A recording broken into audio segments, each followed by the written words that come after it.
PNG again. Hello, hello. One of the many benefits of being a little PNG is I get to eat snacks. Which is not... It's not recommended for visual novels, but I simply do. I want to eat my little snacks. Okay.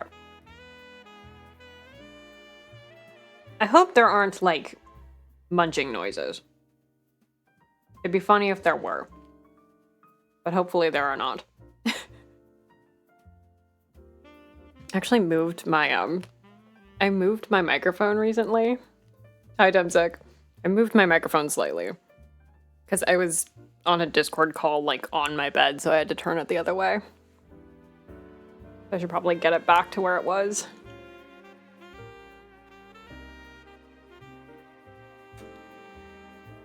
My poor little, like... Discord doesn't like registering my, Discord is what I use to make my little PNG move. It doesn't like registering that I'm talking. That's fine. Okay. Third case time! Third case time. Let's fucking go. After new game. It's a little weird that you have to pick new game every time you start a new case.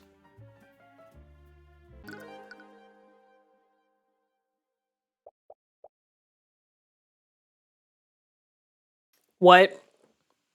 What? That is a family name. That is a family name. I'm sorry, Tyrion. There were so many things that I wanted to tell you.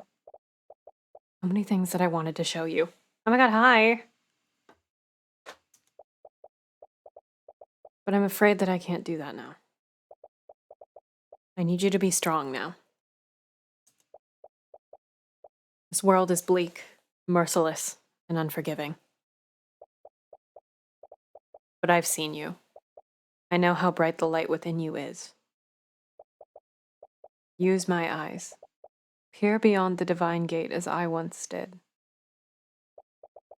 Use it to reclaim the future. Okay. Alright. That's fine. This could be anyone. Preposterous! Completely and utterly preposterous. Oh, that is a dude. Oh no. I don't want to meet another one. Something wrong, Lord Von Sanctus? You filthy rat! You cheated, didn't you? That's right. You're just a cheat. A cheat and a charlatan. That sure is a dude. Do you have any evidence to prove that ridiculous claim?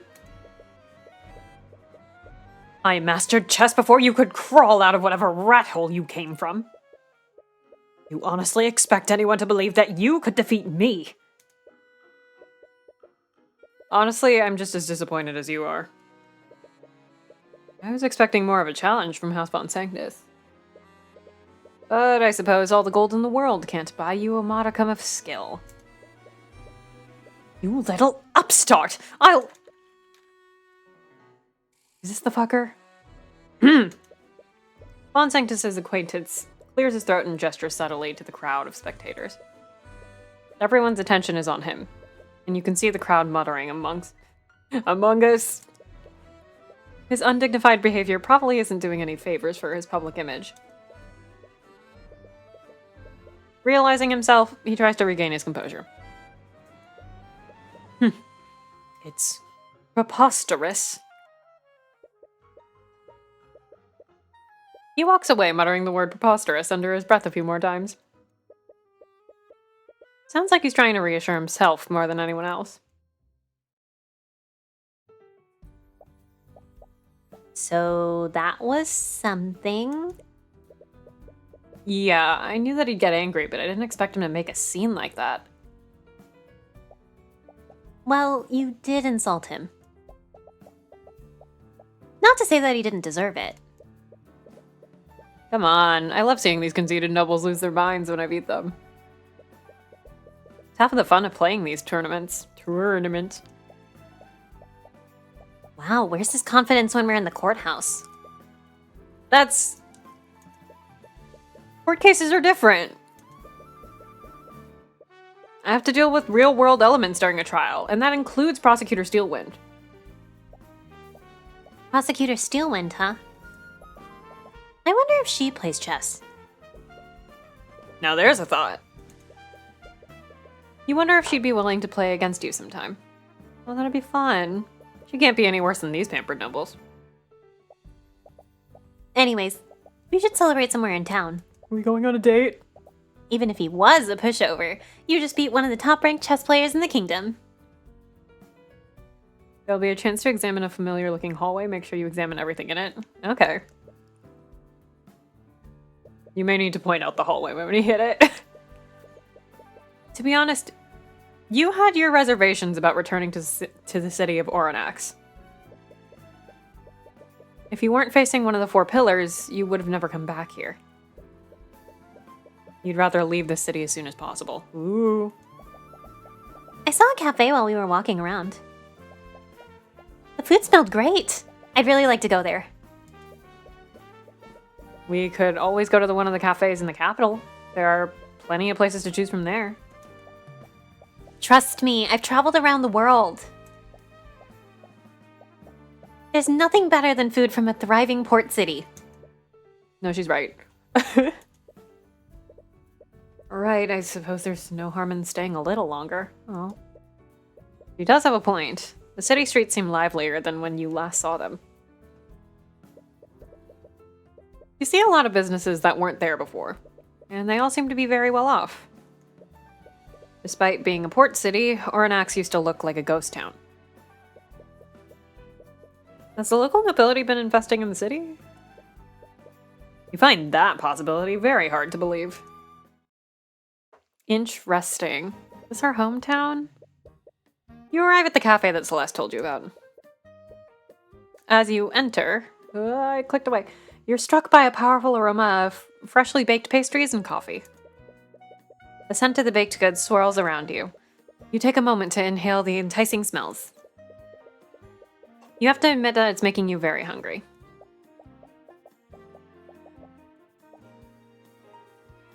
Okay. Okay. You didn't warn me about Deathbringer songstress. That's okay. So, you seek to enter the domain of the Deathbringer songstress. Oh my god, it's the witch design that I liked.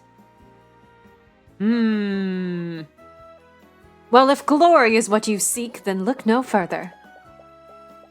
How the hell do you say that name? For you stand before, Masorika? I have no idea how to say her first name. Sure, Masorika Tudor, Dark Lord of Oranax. As you head further into the cafe, you're approached by a familiar face. Oh, is it friend? I hope it's friend. Rika? Is that you? Huh, it appears that my reputation precedes me. How good of you to... Wait, you're... Tyrion? You're back! Hi. Why didn't you tell anyone that you were back in town? Masorika is one of 3 characters that's a crowdfunding backer. How cute. I assume it's Masorika. Do you have any idea how worried we've all been? Do you two know each other? Right. Celeste, this is Masorika Tudor. I was friends with her when I lived here many years ago. Wait, you used to live here? Yeah. Oranax is actually the town I grew up in. What? But you were in such a hurry to leave before. Oof. You came here to eat, right? If you're still hungry, I can bring you some of our best dishes. On the house. No, I couldn't possibly. Come on, don't be like that. It's been years since I've seen you. And you know how good my food is. Okay, but only for a little while. Rika sets a table for the three of you and calls over a waiter. You all place your orders. Now tell me everything. I want to know all about what you've been doing since you left. The text is really slow. Well, I want to look around, though. This table looks really well made. You like it? I commissioned a local carpenter to have my tables custom made. It was probably worth it. They fit with the humble and rustic vibe you've got going on here. God, the text is so slow. No. There are some barrels stacked in the corner here. I wonder what's inside. Wait, Rika, you wouldn't happen to have lotus juice, do you? Lotus juice? What's that? Never mind. What happened to the lotus juice that you received from Miriam? I drank all of it. Already? Hasn't even been a month. I love Celeste. Click. There's a shelf full of drinks, mugs, and sugars behind the restaurant counter. This must be where Rika's employees prepare coffee to be served.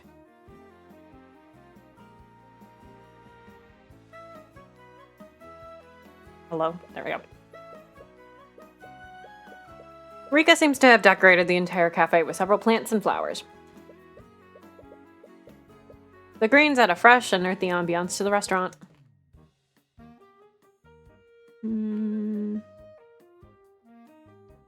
Celeste is wonderful. Is there anything else we can look at? No. Oh, wait. There are artificer lights hanging from the ceiling. Your business must be doing pretty well if you can afford artificery like this. That's just one of the benefits I get from working with the Dragon...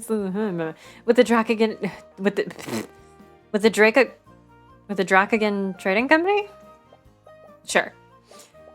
Most of the merchants equip all their businesses with artificery networks now.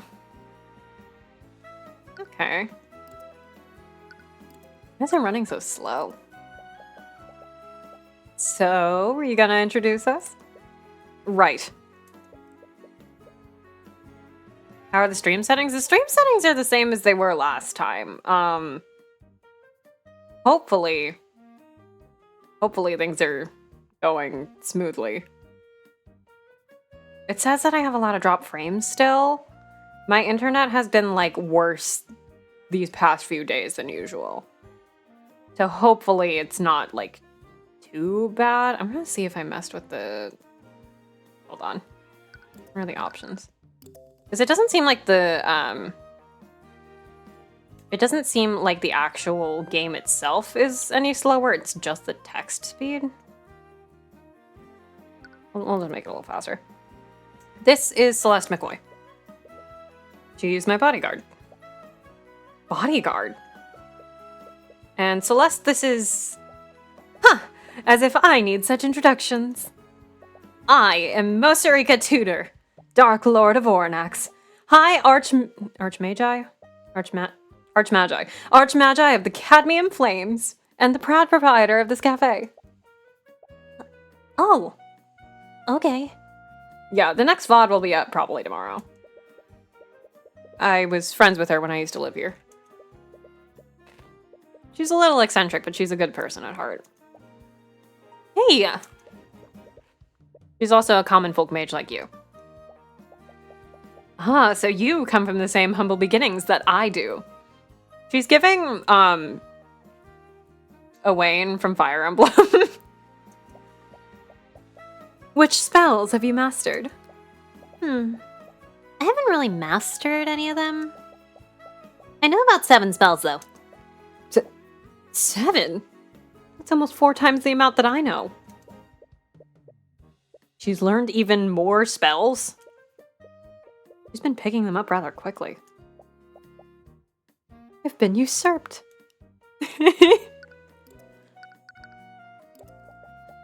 Look at you, Mr. Big Shot. You're wearing a suit now. And you even have a bodyguard. Did you get an office job in the big city? Something like that. I'm actually a defense attorney now.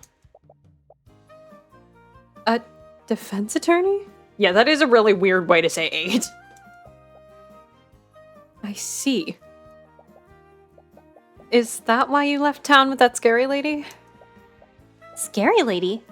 Are you talking about Ruby? Miss Tamora adopted me when my mother passed away several years ago. Bodyguard. Is that what they're calling it now? After that, she began training me to become an attorney like her. Wait, you've been studying to be an attorney since you were a kid? Well, I guess that explains why you're so young for a lawyer. Said the 19-year-old mercenary. Yeah, I guess you've got me there.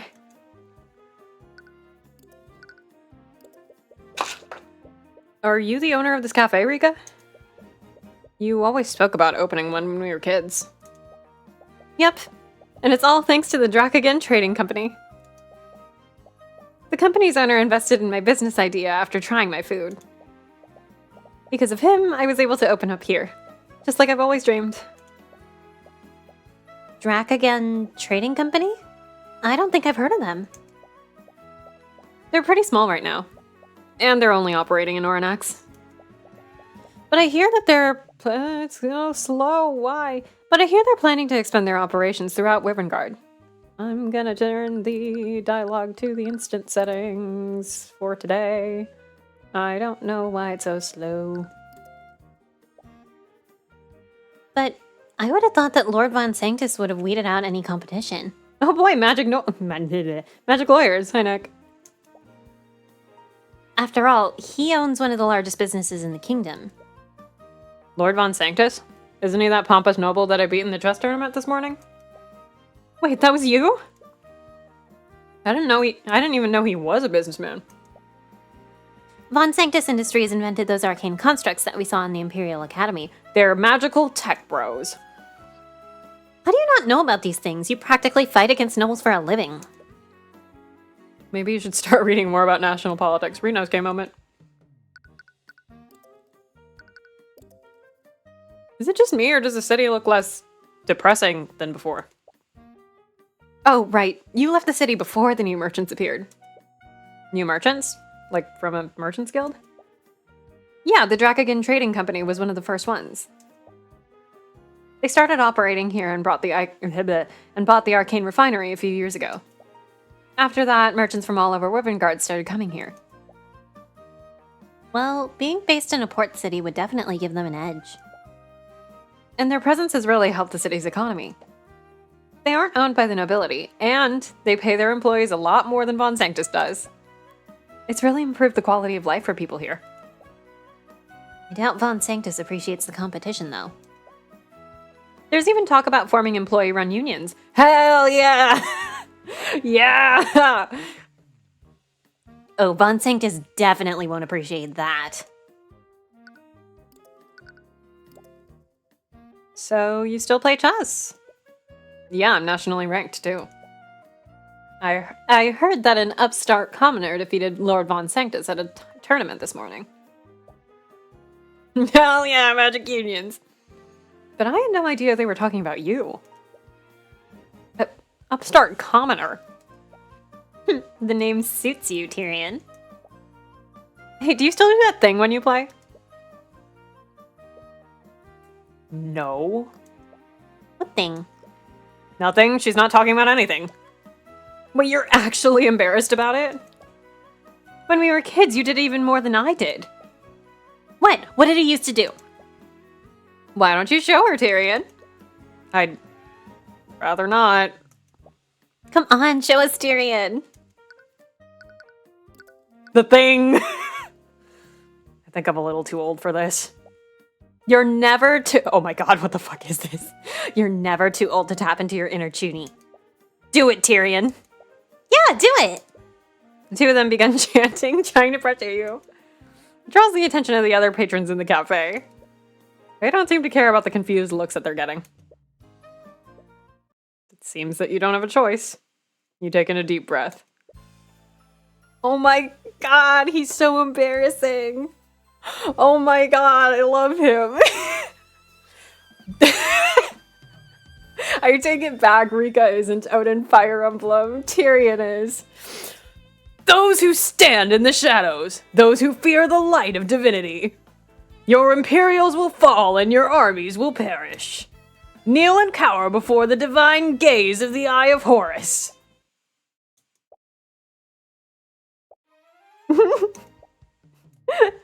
They're trying their hardest to contain their laughter. Well, that's why I don't do it anymore. No, that was great. That was really cool, Tyrion. Her poorly contained laughs are coming up between each word. Girl, me too. And why are you laughing? You were doing it just a moment ago. Yeah, but she owns it. You used to say something else before, too. Please be the quote. Yeah. I won't let anyone stand in my way, even if they're a man, king, or god. Yeah, that's it. He still says that sometimes. Oh, looks like our order's here. I am obsessed with them ganging up on Tyrion. This is adorable. The waiter brings the lunch special out for each of you. The enticing aroma of the meals makes you salivate a little. You gladly devour the meal. Rika's cooking is just as delicious as you remembered. You spend some more time catching up with her while you finish your meal. As your conversation continues, you and Celeste regale her with stories of your past court cases. Tyrion is just dead inside. No, really? Yep. Turned out that it was the headmaster the entire time. Wow, I would have never figured that out. No, you would have. Sorry. How did you know, Tyrion? Maybe he saw it with his Eye of Horus. You nearly choke on your drink before you realize what she's actually referring to. But, wow, I can't believe it. I never thought court cases could be that dramatic. Hey, Tyrion, just a thought. I think you should tell Celeste about the Eye of Horus. You finish your meal as you continue to tell Rika more about your cases. It's nice being able to talk with her again.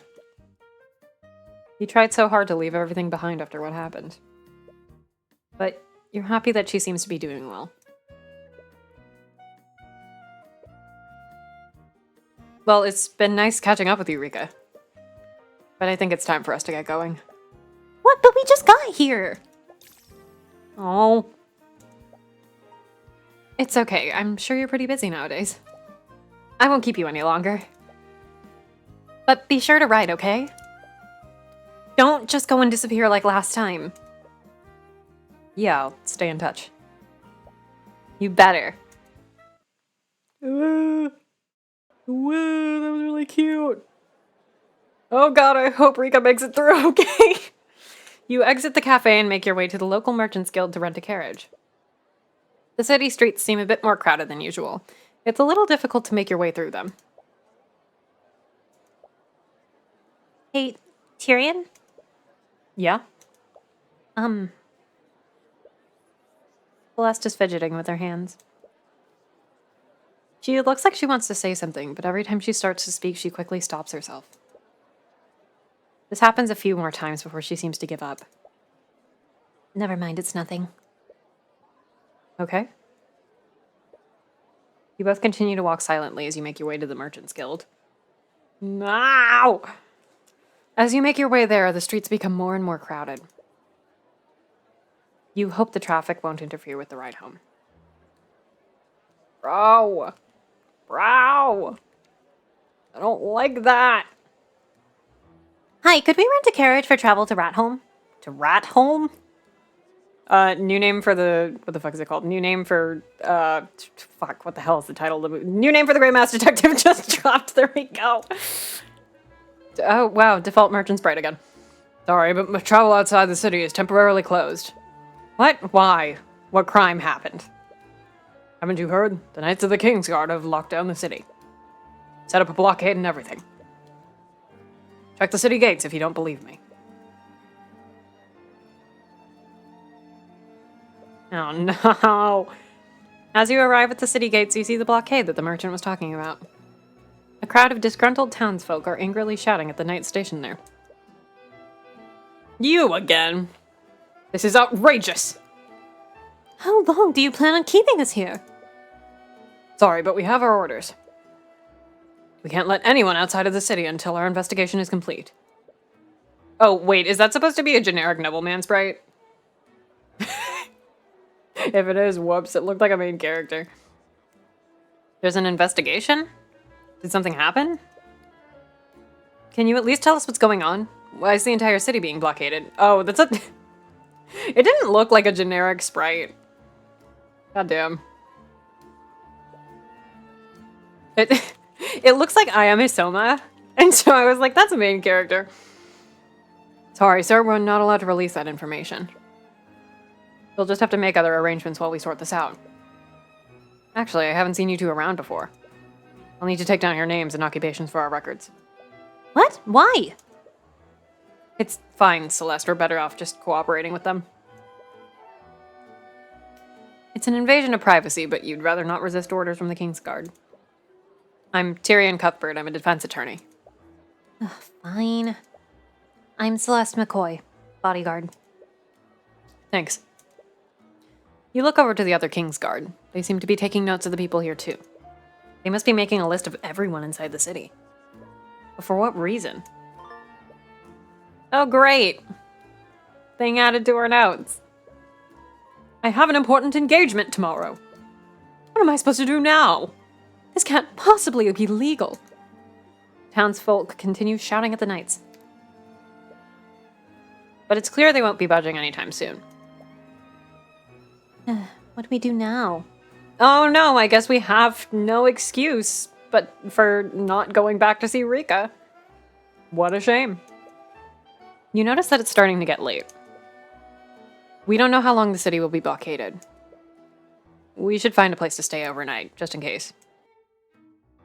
Please be a fanfiction scenario. Please be a fanfiction scenario. You walk into a nearby tavern and see it absolutely crowded with patrons. Looks like everyone else had the same idea. God damn. Hey, welcome to the Agwin Tavern? Sure. What can I do for you? Could we get 2 rooms for the night? Sorry, I can't even spare 1 room. Oh, this is worse than a fanfiction scenario. You've heard of there's only 1 bed, now get ready for there are 0 beds. We're completely full with the blockade and all. Wait, let me take care of this. Celeste takes out a large patch of gold and plops it onto the innkeeper's desk. Well, would you look at that? 1 of our rooms just opened up. Only 1? Hey, the entire city's locked down. Even with your gold, that's the best I can do for you. What, embarrassed to share a room with me, Tyrion? No, it's just... You realize that she's just teasing you like she usually does. Best not to give it any mind. Well, it's better than nothing. I got my fanfiction trope, hell yeah. So how should we...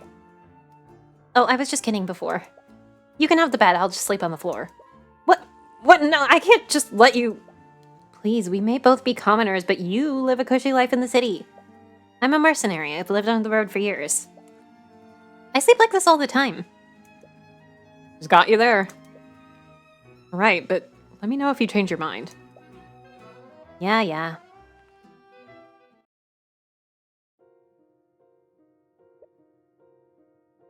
Hey, I didn't see you there.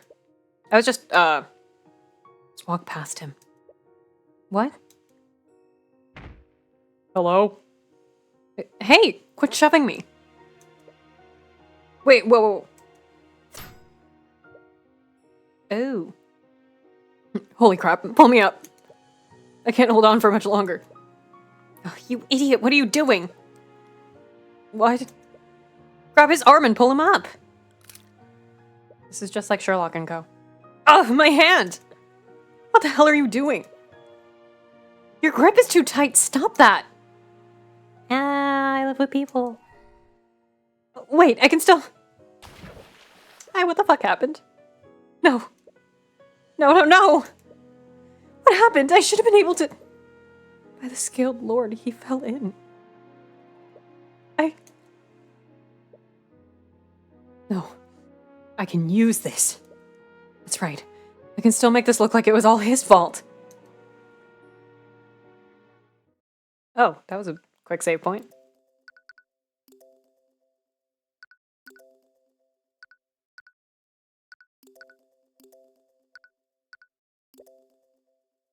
You find yourself falling into a nightmare. I said that so casually. You find yourself falling into a nightmare. Tyrion, I'm so sorry. I can't believe they made you watch. Are you okay? 10? Right, of course not. Dude, was your mother executed? Are you going to keep fighting them? Your voice is quiet. Your question barely comes out as a whisper. Not the solemn arrangement of the theme. What? Are you going to keep fighting the nobility? I don't know if I can anymore. Today they showed me what they're truly capable of. I was naive. I thought that the truth would prevail, but I'm only one person. I can't do this alone. So you're just gonna give up? You're the only one who will fight against them. If you're gonna give up, then was my mother's death truly pointless? I'm sorry. Teach me how to be like you. What? You said that you can't do this alone anymore, right? So teach me how to be a defense attorney. I can help you. We can fight them together. Tyrion, you're just a child. I can't just... Just tomorrow, please. I don't have anything left. Please just take me away from here.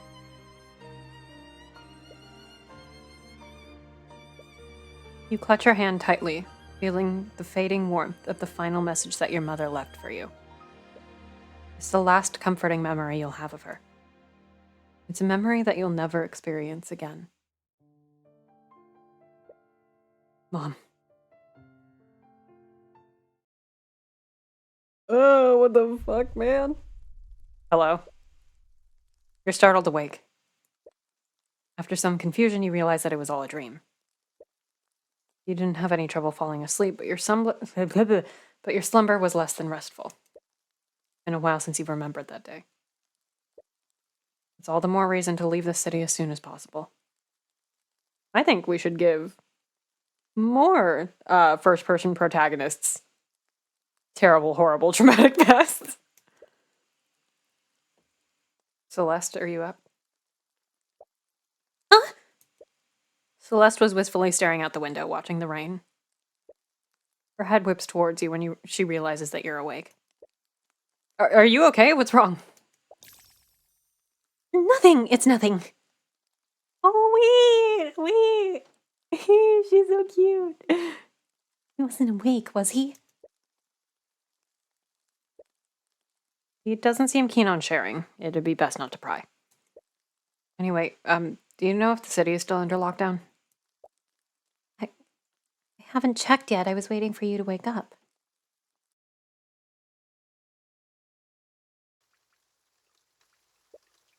You go outside and check the city gates. The blockade still hasn't disappeared. In fact, it looks like it's been fortified with even more knights. Looks like we can't leave yet. They've even doubled down on the guards. What's going on here? I thought we were going to talk about our feelings. Wait, no, go back. I thought we were talking about our feelings. Go back. Tell her you're sad. Tyrion. You spot Rika in the distance as she calls out to you. As soon as fuck. As soon as she sees you, she breaks out into a full sprint towards you. She looks exhausted. Has she been looking for you in the rain? Tyrion, it's terrible. There was an accident at the Arcane refinery last night. One of my friends who worked there, he fell into a vat of chemicals. Oh, that's much worse than I thought it was. That's horrifying. He's dead. Oh, Rika, I'm so sorry. If there's anything I can do. Lord Von Sanctus is blaming the Dracogen Trading Company. He's trying to charge the owner with criminal negligence. Gee, I wonder who dropped that guy in the vat of... As the lord of this region, Von Sanctus would have a lot of leverage in a legal battle like this. He must be using this accident as an opportunity to oust Dracogen from his territory. Tyrion, you're a lawyer, aren't you? Can you help them? I don't think I can. What? But... Rika, I specialize in homicide cases, and most of my clients are mages who've been charged with murder. I've never even tried a case like this before. And there isn't any magic involved, and there's no killer. Don't worry, I'm sure that the Dracogen Trading Company knows plenty of qualified attorneys who can help. I'm not so sure about that. Think about it. A lord from one of the 4 pillar families is pressing those charges. Do you honestly think anyone else will try to fight them on this? A fucking twisted karma in his last bow moment. She has a point. There aren't many attorneys who will go against the nobility under any circumstances. The only ones who will do that are you and Miss Tamara. Trying to eat my cereal. Alright, I'll see what I can do. Really? But please don't get your hopes up. I have very little information to work with right now.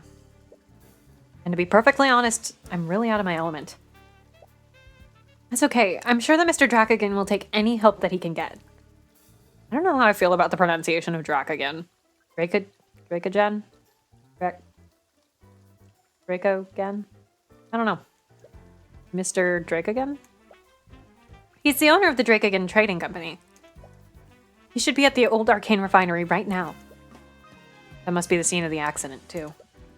It would probably be best to start your investigation there. I've been away from the shop for too long, so I can't come with you. But drop by the cafe if there's anything I can do to help. Thanks, Rika. You follow Rika's directions and move through the city's industrial district. Reminds you of childhood, back when you couldn't control the Eye of Horus.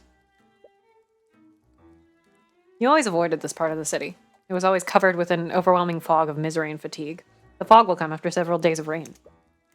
However, you feel less of that now. Is it because you have more control over your powers, or has something else changed? Oh, yeah, that's sure the factory. Alright, we're here.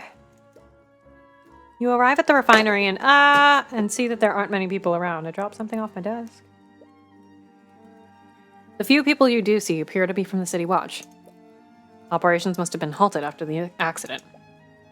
Wow, so this is an Arcane refinery. Ooh, I sneezed. I always saw this place as a child, but I never really understood what they do here. Those machines refine the arcane crystals that are used in artificery. Those crystals are used as a power source for conducting magical energy. You look around and spot an especially frustrated individual. Are you our gumshoe this time around? He seems to stand out from the knights and the cleaning staff. Oh, or you might be Drake again. Drake. The dude. Could he be the guildmaster Rika spoke of? He takes notice of you as you head further into the refinery. Hello there, you must be the attorney that Miss Tudor spoke about. I am. I take it that you're the guildmaster of the Dracogen Trading Company? Yes, my name is Stefanik Dracogen. I'm pleased to make your acquaintance. Hey, dude. You were the cover of the episode. That's concerning. Oh, he's another backer character. That's fun. I really appreciate you lending your aid in this matter. I already told Rika this, but I've never tried a civil case before. I would need to learn more about what happened before I can decide whether or not I can represent you. I'm honestly not sure how much help I can be. Well, there isn't a single attorney in Ornax that will represent me. Third one won't be in this case? Okay. Neat. So I'll accept whatever help I can get.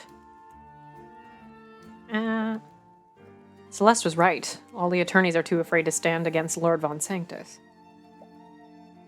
Where should we start, though? This case is probably different from the homicides that we're used to. Homicide or not, the case revolves around a wrongful death. If we did represent Drake again, I would need to prove that he wasn't at fault for the accident. To do that, we should start by finding out exactly how and why the accident occurred. We should also question the witnesses who saw the victim when it happened. And it wouldn't hurt to take a look at the scene of the accident either. The Guildmaster would have a lot of knowledge about the refinery's operations. Questioning him might also give you some insight into what happened. Well, I want to look around. Vat filled with chemicals that I can't quite identify. I have to sneeze again. According to Celeste, these chemicals are used to refine and create arcane crystals. These metal stairs lead up to a walkway above. And that's it. It's a power box. Contains artificery hardware and an arcane power cell. It's connected to the chemical vats, so it must control some function of the refinery. You're interesting, Detect Magic. Oh, yeah, that makes sense. There are traces of transmutation magic on these parts of the vat. I'm honestly not quite sure how these vats even work. Perhaps transmutation magic is used in the refinement process somehow? There are traces of transmutation magic on this power box. It is an artificery device, so it's not too out of the ordinary.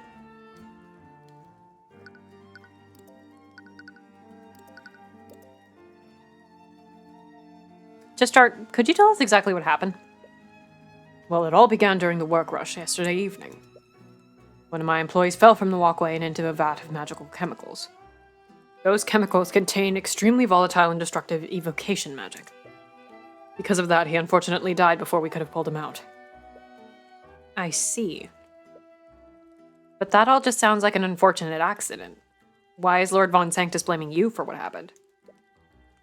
There are guardrails on the walkways to prevent people from falling. Supposedly, those guardrails broke apart when that employee tried to lean against it. According to Von Sanctus, the accident was a direct result of my negligence to maintain the refinery.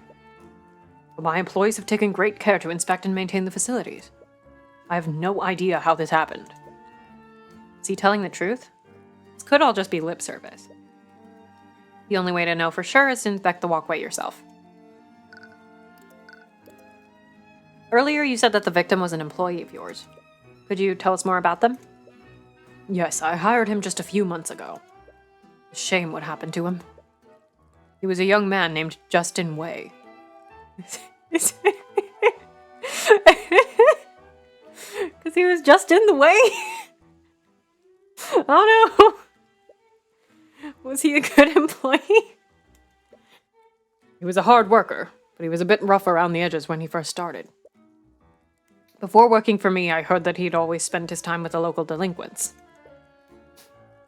Miss Tudor practically begged me to hire him. That is exactly what his name means? No. I'm sorry, dude. He was just in the way. That sucks.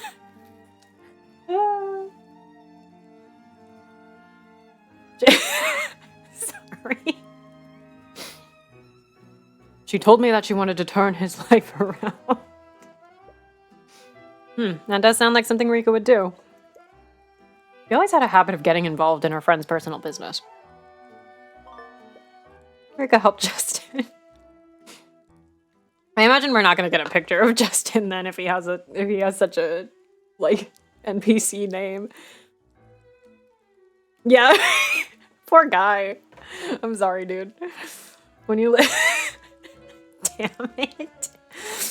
When you live a life like Justin's, it helps when you have something to give you some structure and direction, like a good, strong name. So I decided to give the boy a chance by hiring him. He was clearly a hard worker. He did well to earn his keep. He always followed the rules, too, so I have no idea why he was up in that walkway. Fuck. Wait, he wasn't supposed to be on that walkway? Why was he in the way? Woohoo! Earlier you mentioned that Justin wasn't supposed to be on the walkway. What did you mean by that? Well, Justin worked in an entirely different department. Would you say that he went out of his way? Oh no, I got a spinning wheel of death. Oh no. Hold on. Spinning wheel of death, no, why? Why do I have one? More importantly, why is my little guy's mouth open for so long? It's such a stupid joke. The Justin Way joke went so hard that I got a spinning wheel of death on my computer. Okay. He was part of a team. Why did he go out of his way? He was part of a team that managed packaging and freight. He had no business being inside the refinery building, much less the upper walkway. It's strange, to say the least. Was he the type of person to wander around places that he's not supposed to? No, like I said before, he's always followed my rules. It all makes this whole situation that more confusing. That much more confusing.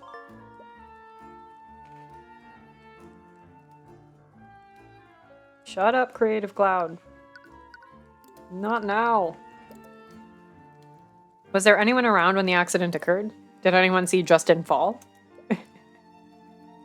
There were many employees here at that time. But there were only a handful of witnesses who actually saw Justin fall from the walkway. Who were these witnesses? If I remember correctly, Miss Tudor was the one who saw him fall. Oh. Rika, no. Wait, Rika was there when it happened? Yes. She witnessed the accident alongside the harbor master. Morrison. Oh, you're acquainted with him? I am. Justin Fall is his cousin. Are we sure we shouldn't just call him Justin Vat? Sorry, man. Oh, damn. Morrison was close friends with your mother when you were a child. Ooh. But after you left Oranax, you went out of your way to cut contact with everyone from your past. This is so tragic. He was just in the walkway. But what were all these people doing here in the first place? Rika is a cafe owner and Morrison is a harbor master. I'm a little concerned about that myself. Hey, if you want more stupid jokes, you can join my Discord server. I'm still unsure about Miss Tudor, but the harbor master was accompanied by a nobleman of some sort. Gee, I wonder who let this happen. A nobleman? I'm not privy to the specifics, but apparently that nobleman had the legal authority to go wherever he wanted to. You'll want to ask Morrison more about that. But it will be awkward to speak with him after all these years. I'm very excited to violently break open Tyrion's past, personally. Rika mentioned that you gave her the capital to open her cafe. After trying her food, I would be remiss not to. I'm aware of how difficult it is for a commoner mage to succeed in our society. Well, you're nice. Hopefully you stay nice and you're not secretly a murderer. That's quite philanthropic of you. Well, many other businessmen would show reluctance in dealing with a mage. That makes them an untapped resource. Pragmatic might be a better word to describe Stefanik. He's cool, though. I like him. Anything about the blockade? Would you happen to know anything about the blockade surrounding the city? I know that the King's Guard is involved, but that's about all I know. I am a bit curious as to what caused such a stir. But I suppose I have more pressing matters to focus on. Right now. I don't know why I stopped. Justin's job. Such a shame what happened to Justin. I can't believe an accident like this happened under my watch. He seems sincere, but you're a little skeptical of him. Huh. Interesting. No spells yet. You have anything to say about Sanctus? Oh, okay, damn, I guess not. What do you think about this? Sorry, Mr. Cuthbert, but I don't think I can tell you much about that. Okay, let's move. Town Square, walkway. Oh! Ornax Harbor, Rika's Cafe.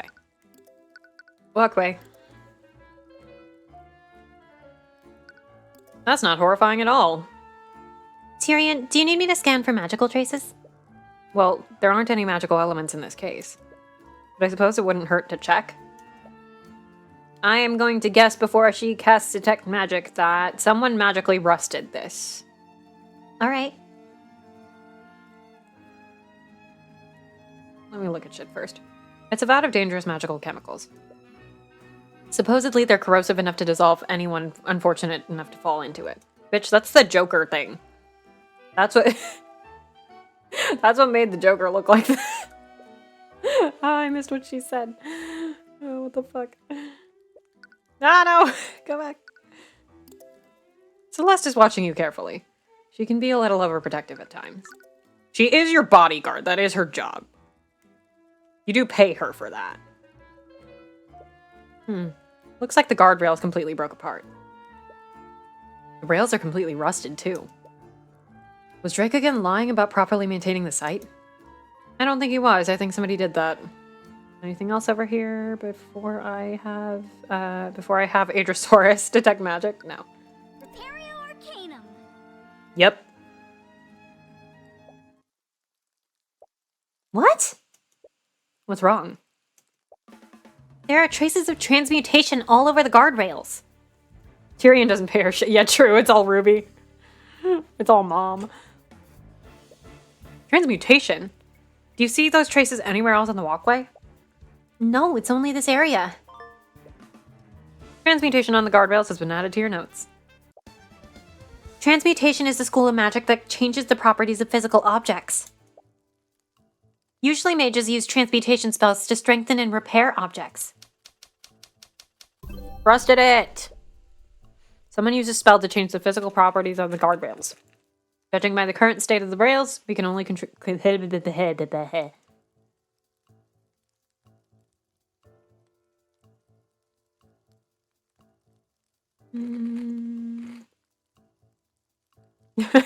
spell weakened the structural integrity of Justin Way. The guardrails. I was gonna say the rust. Nah, I'll just go with the spell. Right. Someone used a transmutation spell to weaken the guardrails.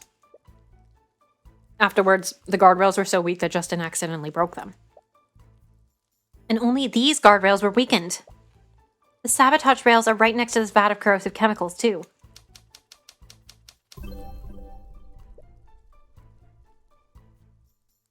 There's a clear intention behind the actions of this unknown mage. Oh, okay, I see what happened. They were like, hey, just like walk past this guy. It'll be fine. Presumably to do something suspicious in the facility that was unrelated. This guy accidentally fell in, and they were like, no, I can make it look like it was a problem, and then they rusted over the things. I see. There's a clear intention behind the actions of this unknown mage. Judging by what happened, that intention can only be one thing. The unknown mage accidentally caused someone to discover the body. No.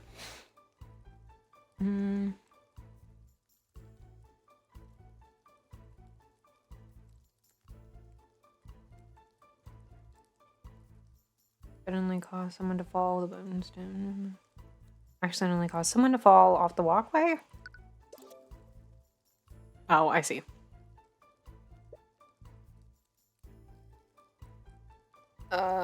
Wanted, didn't want. Oh, I see. Someone to discover. Did someone do... What? Wanted someone to fall into the vat? Yeah, okay. Whoever sabotaged the guardrail wanted someone to fall into the vat. I don't know. I don't think that's necessarily right. Why else would they only target those specific guardrails? But why? Who would do this? You can feel your fist clenching tightly. Hello, the screen is red. Someone committed murder using magic here. Whoever did this had the gall to try and cover it up. Tyrion? Tyrion is being normal. He's so okay, so untraumatized, especially in this city where nothing bad has ever happened to him ever. Certainly not when he was young.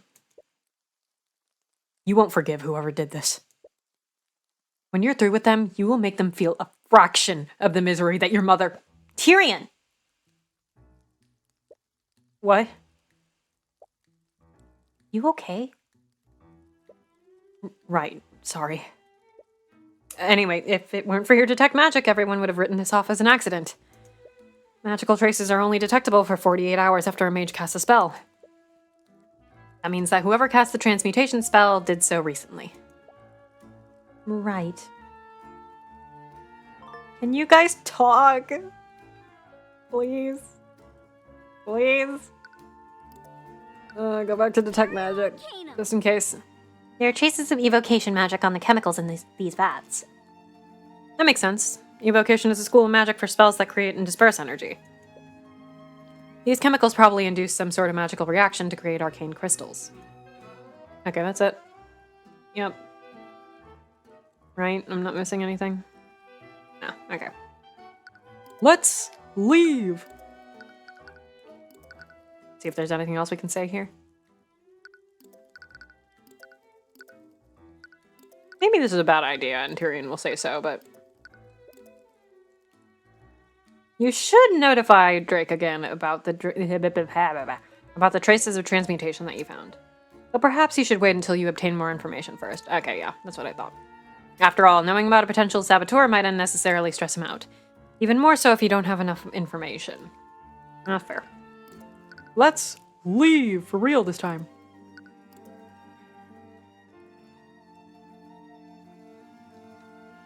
Oh, it's still raining. I still don't get it. A mage sabotaged the guardrails. It's as if they wanted someone to fall into that vat. Could this actually be a murder? Hard to say for sure, but there's clearly more to this accident than meets the eye. If it really was a murder, what could possibly be the motive? Where should we go next? Supposedly 3 people witnessed the accident. Morrison, Rika, and an unknown person. Morrison is the harbor master of the city's harbor, so we can probably find him there. Yeah, we definitely want to talk to him about what he saw. Can I present anything fun to you? I'm curious. I love that thing Rika does. What did she call it? It's called chunibyo. It's when you act dramatic and roleplay a powerful character. Chunibyo. That sounds like a word in the Eastern Kingdom's language. I guess so. Maybe it originates from them. Rika's a weeb! Love it. I also enjoy that she likes Rika. You have anything to say about Arya? I wonder what Prosecutor Steelwind does when she's not working cases. Well, she is a noble from a pillar family. Hello! I imagine that she has a lot of work outside of her responsibilities as a prosecutor. Juggling 2 lives does not sound pleasant. I'm sure glad that I'm not a noble. My favorite of the Eastern Kingdoms, Japanifornia. Well, technically, Don't even go there.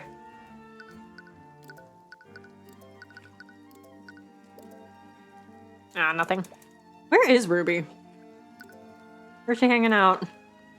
Should I be concerned? Hey, I just realized something. We win the civil suit. Oh, that's not Tyrion, that's Celeste. If we win the civil suit, that means that you'll have beaten Von Sanctus twice in 1 week. The thought of humiliating him twice in a row does sound appealing to you. But it's better not to get too personal when working these cases.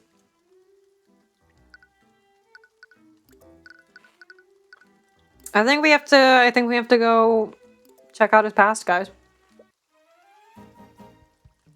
Been playing through the Ace Attorney investigations. Nice. You arrive at the harbor in search of Morrison, the harbor master. I'm doing good. How are you? However, you notice a large concentration of knights in the shipping area. Notably, the Arcane Inquisition is among them. Or, you spot Commander White and Prosecutor Steelwind coordinating the knights there. Yeah! It's our friends who totally hate our asses. Wonder what those two are doing here. I need them to see each other across the pier and just be like, ah! The knights at the blockade said that they were investigating something. Yay, I'm glad you're doing well as well. There must be magic involved if the Inquisition is here. You think this has anything to do with what happened to Justin? I doubt it. We didn't see any Inquisition knights at the refinery. Must be just a coincidence. You! On the 4th case of the first game? Nice. Godspeed for the rest of the game. You're probably right. But I'm kind of curious what the Inquisition is investigating. Has nothing to do with our case. It'd be best to leave them to their business. All right. Oh, you there. Mrs. Morrison? You best clear out. Hold on. Hiccup. Knights have closed the harbor. Morrison? Huh? Do I know you? Wait, Cuthbert! Is that you? Hi, you look friendly. Hi.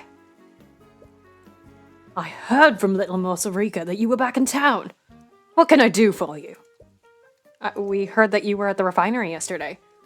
From what we heard, you witnessed the accident. We wanted to ask you some questions about what you saw. Excited to see what's left to come. The final case in that game is a long one. It is a doozy. Oh my god, Automod. Commander Orem! Did you fuck my mom? I can't believe I had to permit that. We wanted to ask you some questions about what you saw. All right. I keep skipping the dialogue. Damn it. Hold on. Morsarica mentioned that you're an attorney now. What? I just hope you're not still hung up on that business with your mother. Okay, great. That was a great conversation to return home to. Sorry. Guess it's none of my business. Anyway, I'll tell you what I know. That was not pleasant. Reikagan told us that you witnessed the accident. Oh, it was a horrible thing that happened. No one deserved what happened to that poor lad. Did you tell us what you saw? Why did I go British? Can you tell us what you saw? Well, I was showing a patron around town. For some reason, he really wanted to take a look at the refinery. Something about checking out the local art of fishery. He must mean artificery. Anyway, he was looking at the machinery. Suddenly, Morsarica came running towards us. She was trying to tell us something, but the damn machines were too loud for us to hear her. After a while, she just pointed at the walkway. We saw the horrible sight. We saw someone fall into the vat. By the time we could get them to stop the machines, it was too late. That matches up with what you know so far. But what was Rika even doing there? She should have still been running the cafe at the time of the accident. And that patron who was visiting the factory, did they also witness the accident? Probably Von Sanctus. Could you tell us how Justin fell off the walkway? Was it because the guardrail broke under his weight? Yeah, he did, but it was a little strange. That guardrail was made of metal, yeah? But the way it broke. Ah, fuck. You'd have thought that it was made of cardboard. You barely leaned on it and it just broke apart. Even a poorly maintained guardrail shouldn't have broken that easily. Did someone really use transmutation magic to sabotage it? If so, that possibility could clear Drakegan's name. But presenting the possibility of a magical crime might just complicate things. You mentioned that you were escorting a patron when the accident happened. Who was he? Did he witness the accident too? No. He was right here with me when Rika was trying to get our attention.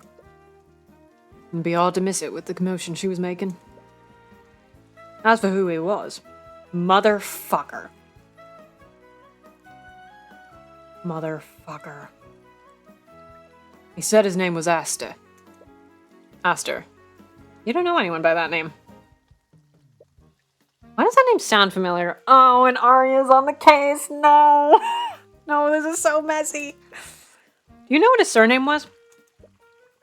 No, the lad was really secretive with his last name for some reason. Must have had a recognizable name. Is he a noble from a well-known house?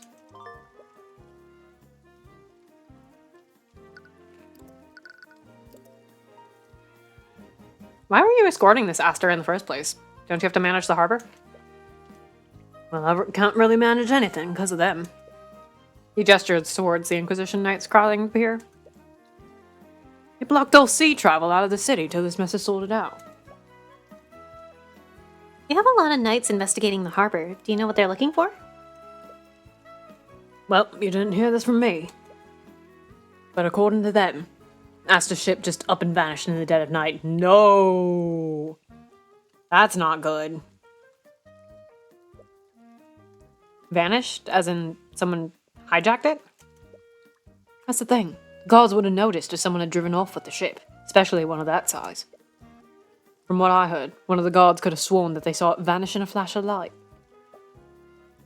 A flash of light? Like something created by a spell.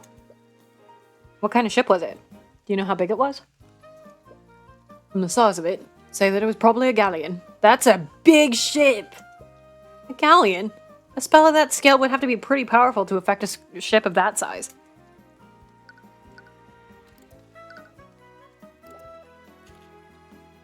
I wonder who this Aster person is. He must be high profile if they're calling in the King's Guard and the Inquisition for him.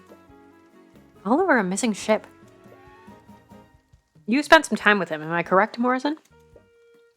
Did he tell you where he was staying? If I remember right, he's staying at the local inn near the town square. Wait, that's the tavern we were staying at. If he's this high profile, why is he staying at an inn for commoners? Something tells me this guy is trying to be low profile. No idea. He's an eccentric one for sure. Whoever he is, he also witnessed the accident. You'll definitely want to speak with him. And if he's a noble, there's a chance that he's the mage that sabotaged the guardrail.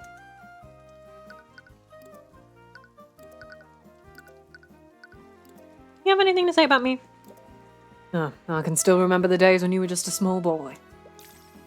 You've really grown up since then. You had to. There was no other choice.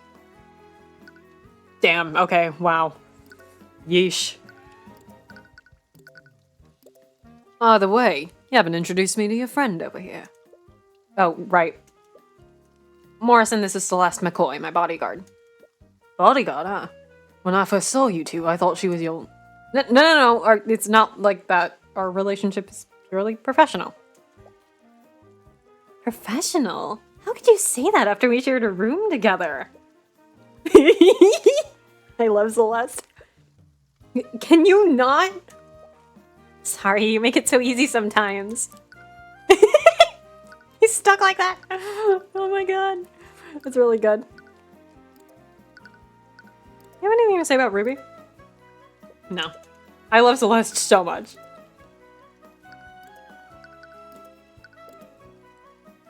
Rika seems to be doing well. Our cafe looks pretty busy. Oh, I'm happy to see you kids making something of yourselves. With the way people treat mages, I was really worried for her future. Damn. Okay, well, that was an awkward conversation. I guess we go talk to Rika? Can we not talk to... Oh wait, I didn't look around. There's a bunch of crates. Lots of goods. Sorry, I'm still eating my snacks. It must be the merchandise of the local businesses.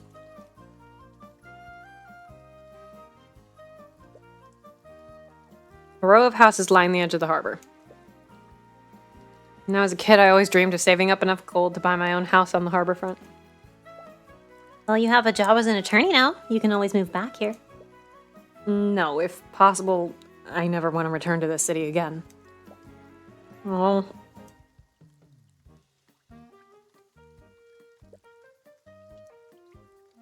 It's a modest ship. It's probably used by local businesses to transport goods by sea. I can't help but feel nostalgic seeing these ships. I used to travel by sea all the time when I was traveling the world. It was probably my favorite part. Oh, that does sound pretty nice. I'd like to try riding one day. Are you sure? You get motion sick pretty easily. Tyrion, you will die on a boat. I am a prophet. Sailing on a ship might kill you. She has a point there. Maybe if I keep running from my trauma, it'll go away. I want to talk to Arya. Guess we can't, though. Detect magic. Repario Arcanum. Damn it. It would have been really funny if there was just like a blob in the distance and it's just Arya. Okay, let's go talk to Rika.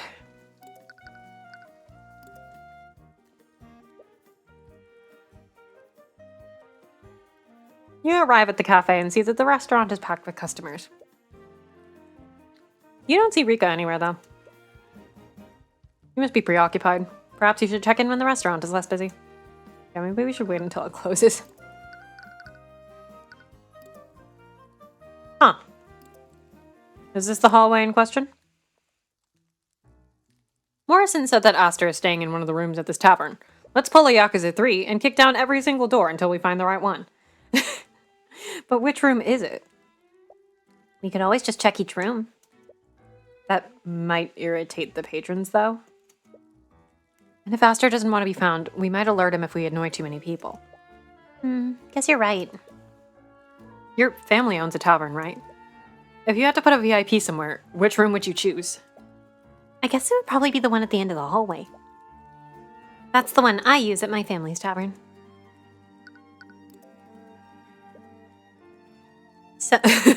So is it just me, or does this hallway look similar? Oh wait, that's Tyrion. So is it just me, or does this hallway look similar to the one in your family's tavern? Well, most taverns use the same architecture, so I don't think it's that strange. No, but it looks exactly like the McCoy Tavern. It's uncanny. It's as if whoever made this tavern decided to just reuse the same design. Hey, making unique designs is difficult, Tyrion, and it costs money.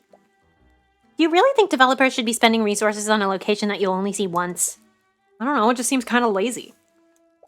Well, if it bothers you so much, why don't you pay for the assets required to make a new one? You decided to drop the matter? That's really good. I was gonna say, most of these backgrounds are stock, right? I'm pretty sure they are. Which, like, good for them. Use stock backgrounds. Don't worry about it. Like,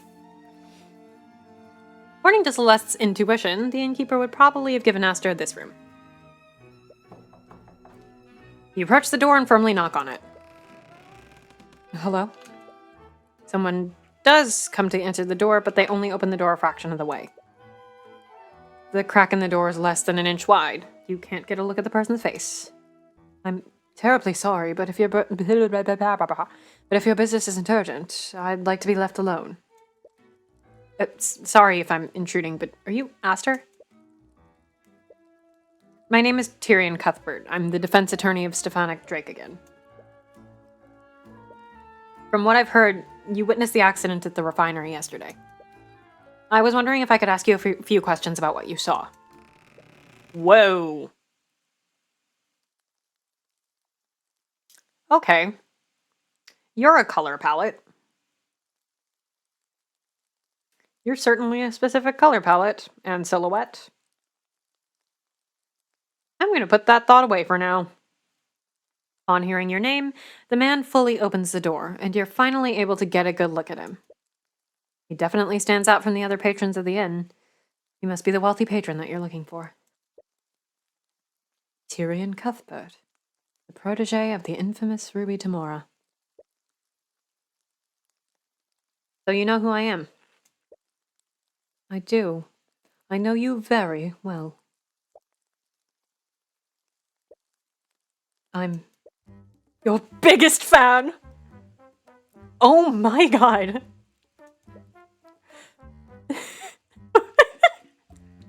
You're right, I like him already. Oh my god.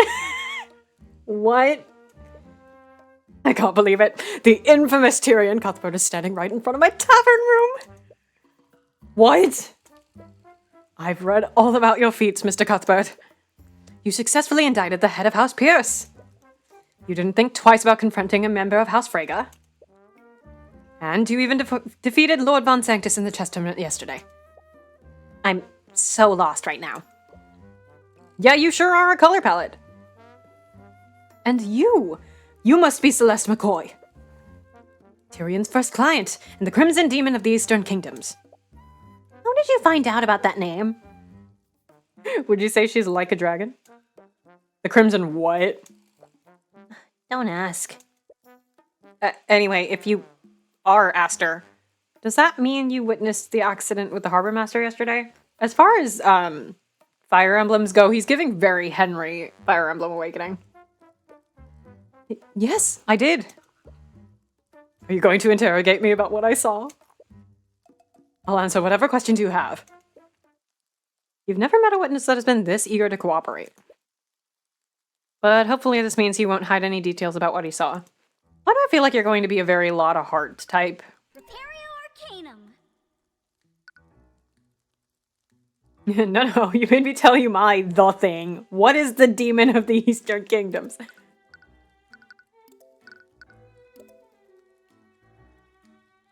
You clearly know who I am, but I'm still unsure of who you are, Aster.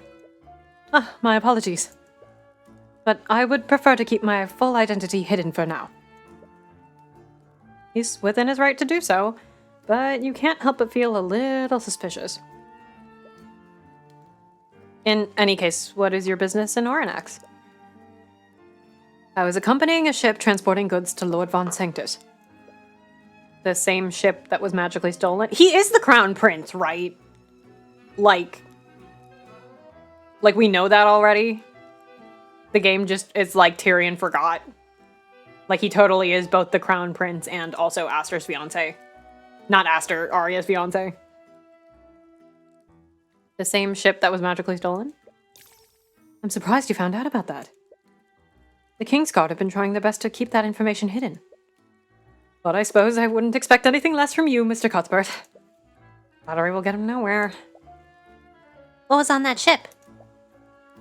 It must be pretty valuable to be worth stealing. I doubt there was anything on that ship worth drawing the ire of the entire kingdom. The truth is, during the time that my ship was stolen, I was supposed to be on it. I see. The theft of the ship might have actually been an attempt to kidnap you. That's my current theory anyway. It wouldn't make sense otherwise. He seems awfully calm about this. He's such a weirdo. I like him. He reminds me of a royal NPC that I have in D&D. He specifically reminds me of one of my D&D characters' husbands. According to Morrison, you were also in the refinery that night. Did you witness the moment the victim fell into the vat? I did. Could you tell us exactly what you saw? Every detail you could remember could be important. Well, it all began when I was visiting the refinery with the harbor master. I was inspecting the refinery's machines when a girl frantically ran towards us. I skipped dialogue. But we couldn't hear her over the noise of the machines. Oh, she was hysterical. It looked like she was trying to tell us something. We couldn't hear her over the noise of the machines.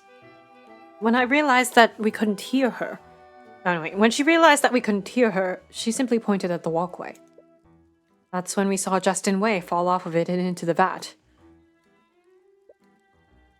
The next question is very important. Did you see the victim break the guardrail by leaning on it? Yes, he broke the guardrail before he fell. His testimony matches exactly what Morrison saw.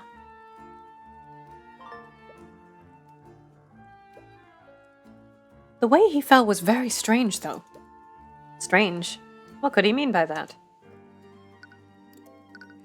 He's so cute! He has like a little three mouth.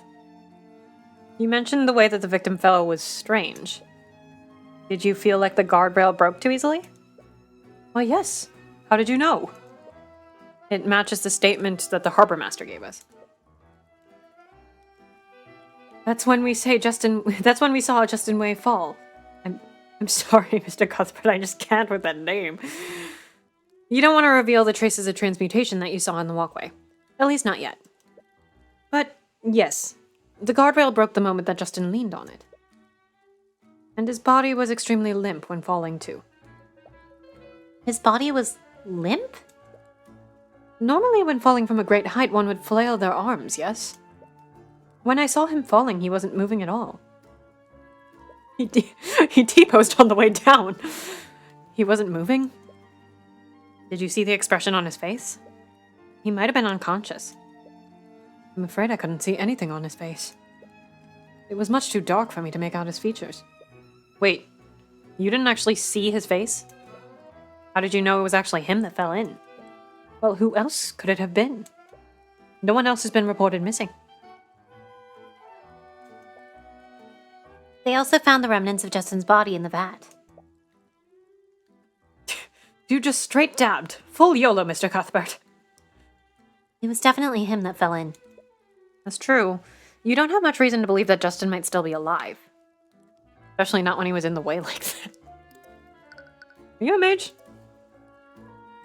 There were transmutation magic traces at the scene. And it appears that Aster is quite a high-profile individual. He's probably a mage, and aside from Rika, he was probably the only other mage at the refinery that night. If you ask him outright, you might be able to see something incriminating through the Eye of Horus. Aster, we'll respect your privacy if you don't want to tell us who you are. But could you at least answer one question for me? I can make no promises, but I'll do my best to tell you what I can. Are you a mage? Oh, is that all? Yes, I am a mage, and I'm quite the practiced one at that. You see, Celeste cast Detect Magic to look at the scene of the accident, and we found traces of transmutation magic at the crime scene. Namely on the guardrails that Justin fell through. What? Here it is. I can't believe it! What? Are you telling me that a mage used transmutation magic to weaken the rails? It's a conspiracy. It's like something out of the reports I read about him. He's so weird.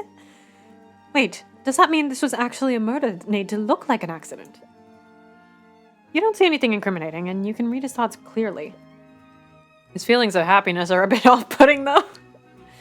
And you asked me if I was a mage. Does that mean I'm a potential suspect?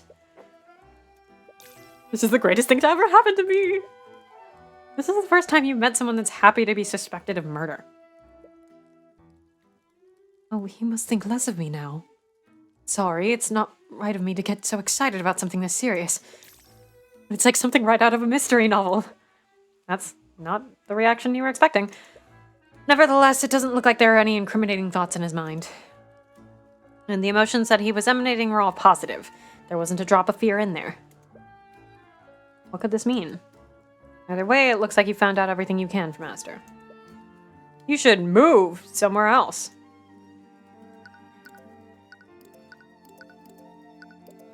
What can you tell me about this, Aster? Nothing. Damn it. I can't believe I came face to face with the legendary Tyrion Cuthbert. Legendary? I didn't know that defense attorneys could have fanboys. He's not just a defense attorney, he's a revolutionary. He's gone after prolific nobles and plunged the kingdom's aristocracy into chaos. The phrasing makes you sound like some kind of anarchist.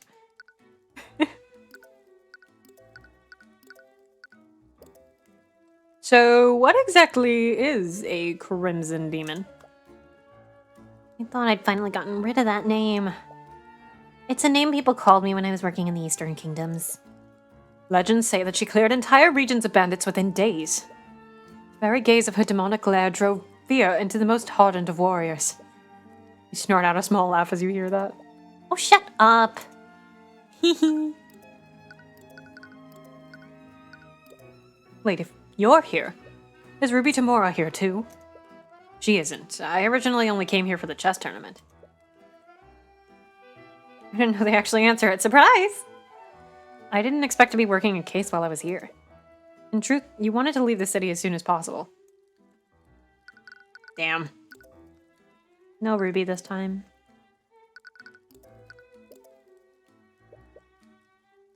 Okay.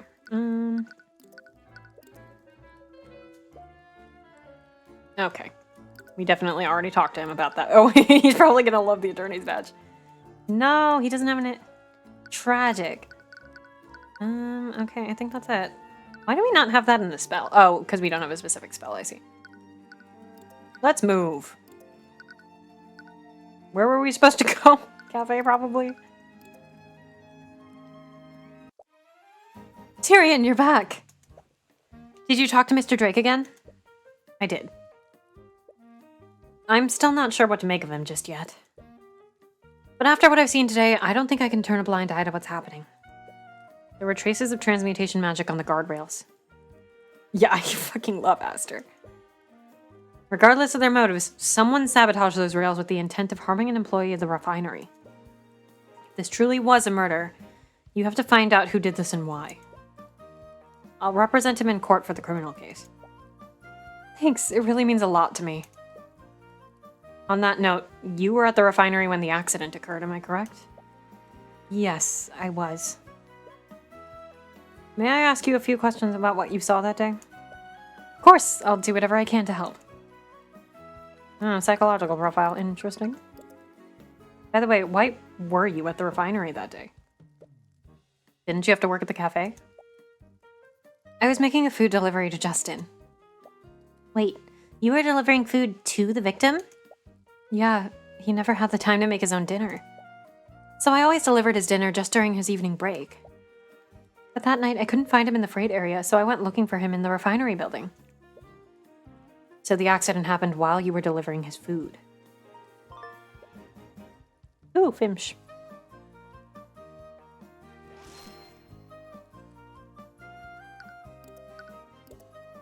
Did you talk to Justin at all before the accident? I did. When I finally found him in the refinery building, he seemed busy. He told me to just leave his food in the break room. He was busy? But according to Drake again, he never should have been in the refinery building in the first place. Did he say what he was busy with? He said that he had a meeting scheduled with Mr. Drake again. That can't be true, though. Drake again didn't mention anything about this. Unless...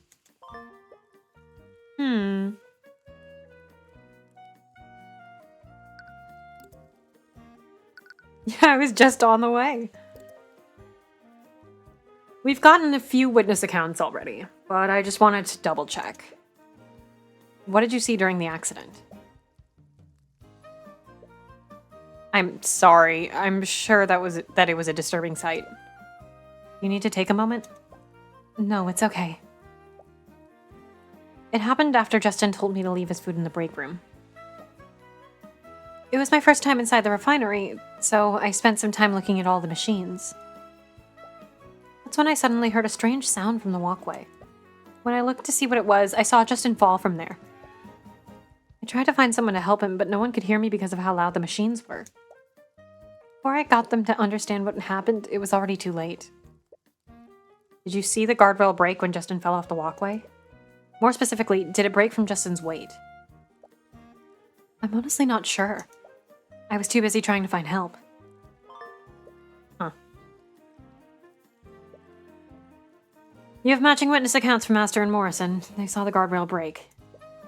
Having Rika also confirm that would have been helpful. But you suppose Aster and Morrison's statements will have to suffice. Rika's account of what happened is a lot less detailed than Aster and Morrison's. Justin, wait. But she did see Justin before the accident. You still have no idea why Justin was on that walkway in the first place. According to Rika, he said that he had a meeting scheduled with Drake again. But this doesn't match with what Drake again told you. Either Justin or Drake again must be lying in that case. You've met Drake again already, but you still have no idea what kind of person Justin was. Perhaps Rika can tell you more. Could you tell us more about the victim? What kind of person was he? He was a good person. He sure fell. He fell in with a bad crowd a few years ago, but he was starting to turn his life around.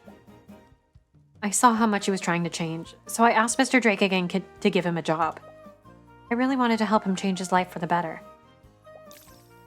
But his job just ended up killing him. You can't blame yourself for this. No one could have known that this would happen. I guess you're right. It's hard not to think about, though.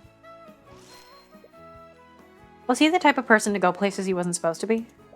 No, not anymore. Not anymore? He really wanted to make a good impression on Mr. Drake again. He always talked about following the rules.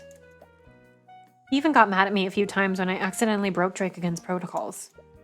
Right, that matches up with what Drake again said. But maybe he was falling back into his old habits. Perhaps Rika can tell you more about what he was like before he turned his life around. You mentioned that Justin fell in with a bad crowd before. I've also heard that he used to hang out with a band of local delinquents. Can you tell us more about them? What? Rika, this information will help us with our investigation. I need to speak with the other people who knew him.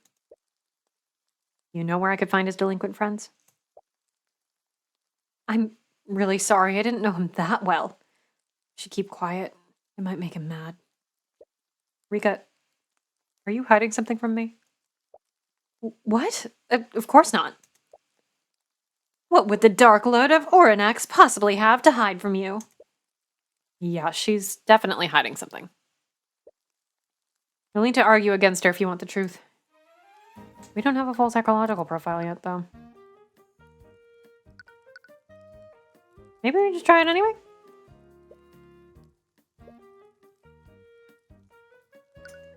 Let's present things first. Nope. I'm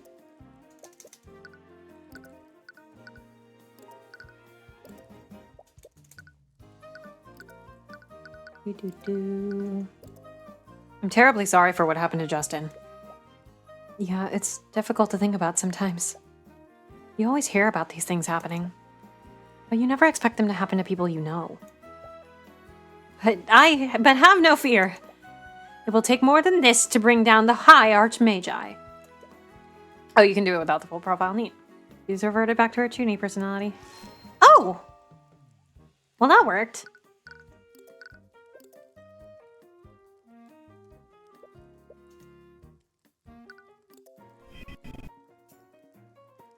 Not the lag on the animation. Tragic. Okay.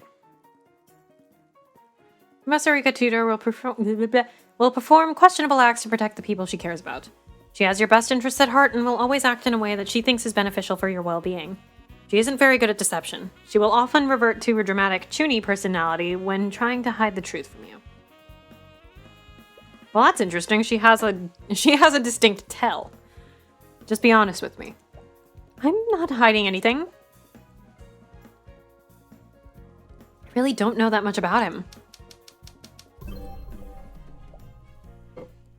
May have delivered his food, but he was just a customer to me.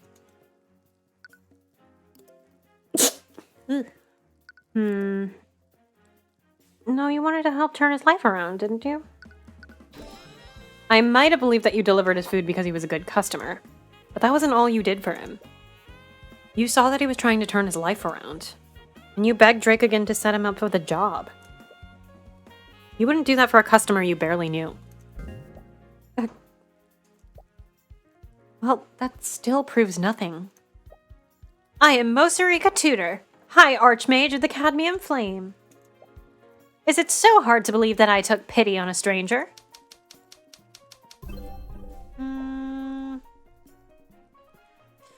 It would only be right for me to equip a commoner with the means to change his life.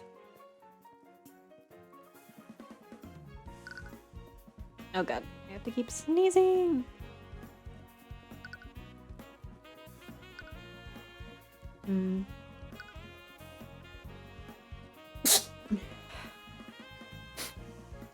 Said earlier that I was a good person. How could you? You said earlier that he was a good person and that he fell in with a bad crowd. Thank you. How could you possibly know that if you didn't know him very well? There are plenty of people who said that about him. He didn't exactly keep it a secret. I only knew about him because of rumors that were floating around town. Damn it. She has to be lying. Doubt. You're not a good liar, Rika. You would have risked a lot by asking Drake again to hire a stranger, especially a stranger with a dubious past like Justin. What if Justin fell back into his old ways? That would have surely brought about consequences about you and your business. Press X to doubt. You wouldn't take a risk like that unless you knew him well enough to trust him. Okay, fine, I guess we were friends. But like I said before, he was trying to leave his old life behind.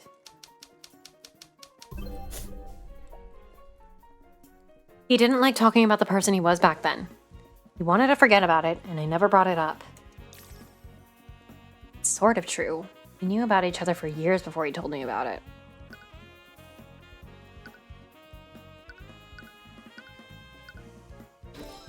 I doubt that, Rika. In fact, I'm sure that you were friends for at least a few years. With a friendship that old, I'm sure he would have confided in you about his past. Wow. What? No, you need to stay focused. Ooh! Ooh! This case is feeding me. Rika, I don't know why you thought you had to lie about this. But I need to talk to Justin's former friends. Is that really necessary? Yes. I need to know why he was behaving so strangely before the accident. His friends might know something about him that you and Drake again don't. But that doesn't make any sense.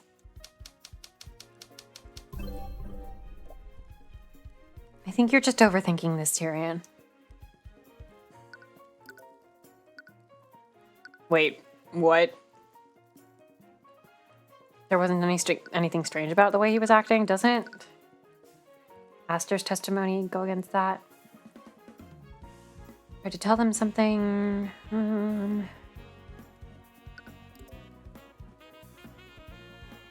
This one? Yeah. You didn't want to overplay your hand before, but it looks like you don't have a choice now. Rika, Justin told you that he was heading to a scheduled meeting in Drake Again's office. But according to Drake again, Justin wasn't even supposed to be in the refinery building yesterday. What? Rika, Justin might have lied to you. No.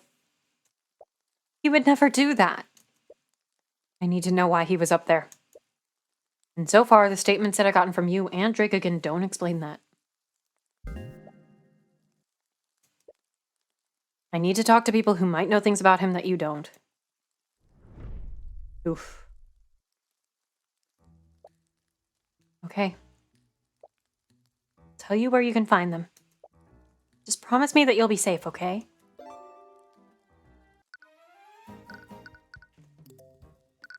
Where are the delinquents?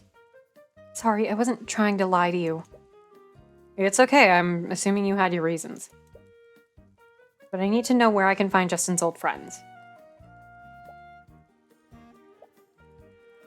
You probably know already, but a few years ago, Justin got involved with a local street gang. They'd always hang around the beach area. But one day, they discovered an abandoned house along the coastline. And they started spending most of their time there. A lone house on the coastline.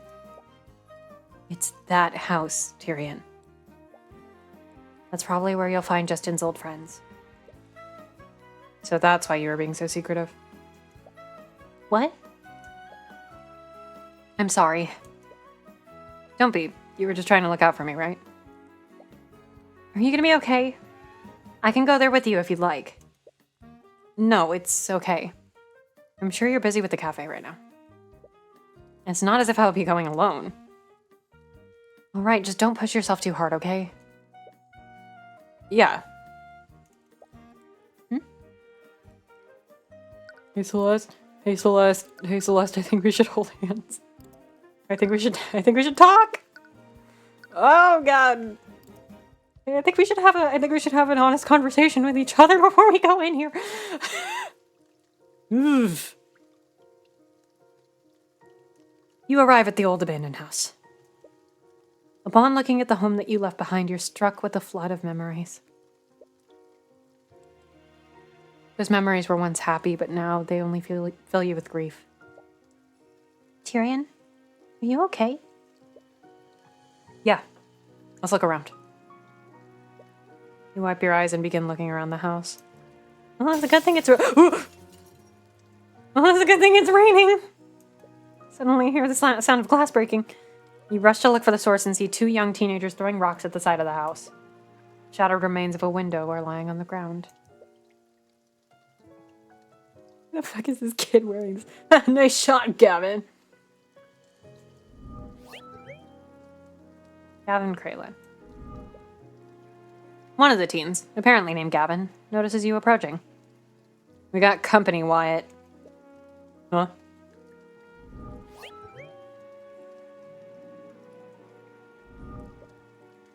You stare blankly at the broken glass lying on the ground.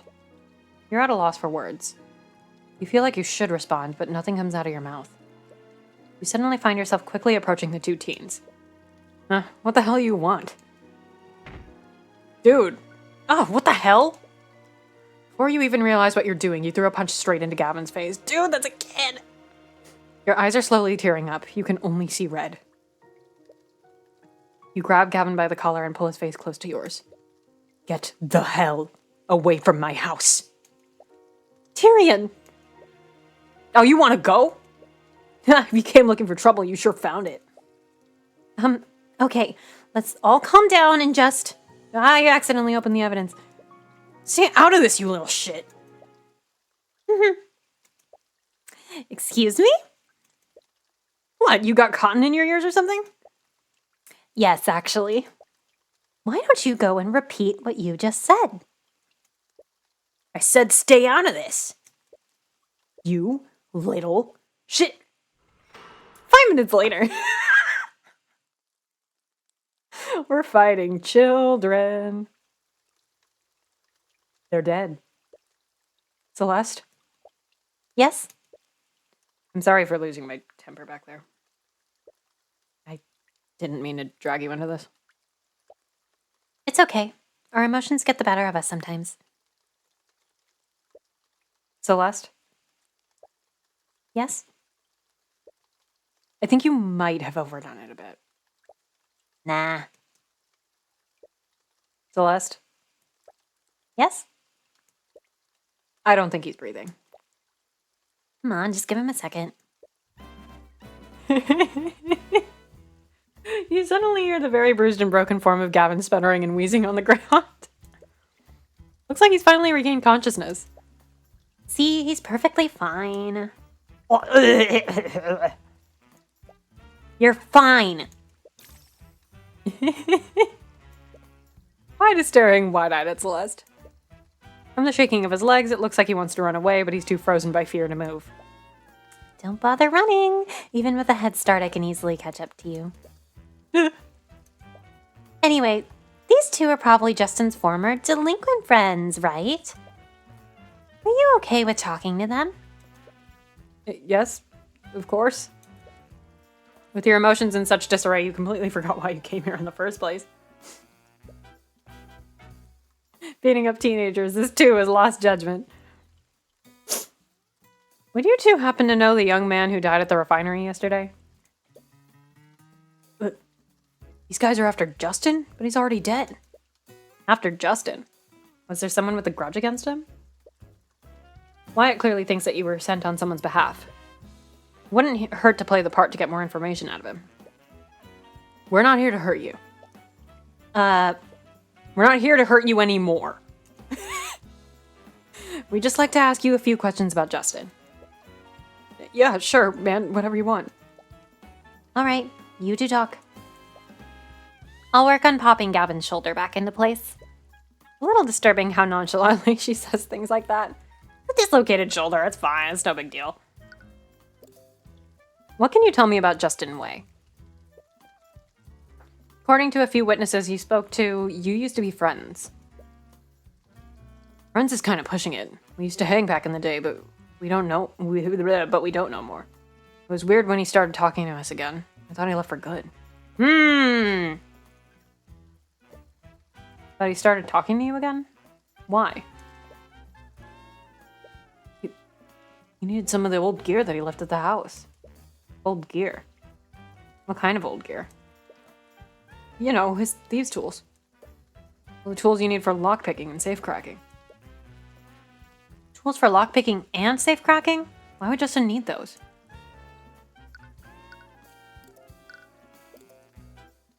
What would Justin need lockpicking and safecracking tools for?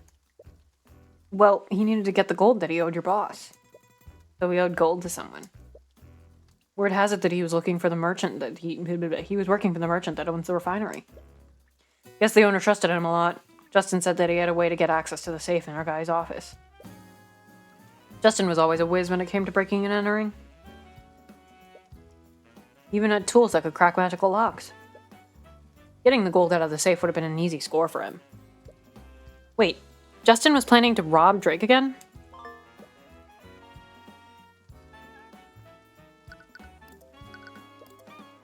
Wyatt apparently thinks that you were sent on behalf of someone. And from what he said so far, Justin owed a non-trivial amount of gold to this person. If this person was some kind of criminal, could they have been the ones who sabotaged the guardrail? Did Justin tell you who he owed his debt to? No, man. He didn't say nothing. He might whack me too if I tell him the truth. So he does know. No point in playing dumb. Just tell us what he told you. Did he give you a name? Answer the question. The eye taker. He owed gold to the eye taker. Hello? Interesting. This too is I, the Somnium Files. The eye taker. That must be some kind of criminal nickname. Why does that sound so familiar, though? Either way, you need to find out who this eye taker is. Might be best to ask someone else. The eye taker, he takes your eyes. Sorry. I want to look at my house. I want to make things worse. Returning to this house has brought back several memories that you have complicated feelings for. These feelings are even more confounded by the blatant vandalism committed by Gavin and Wyatt. Honestly, you'd rather leave this place as soon as possible. Tyrion! God. The view of the sea is just as you remember it. Probably the only thing that hasn't changed since you left Ornax. Arcanum. Damn. Mostly I just wanted to hear her do it.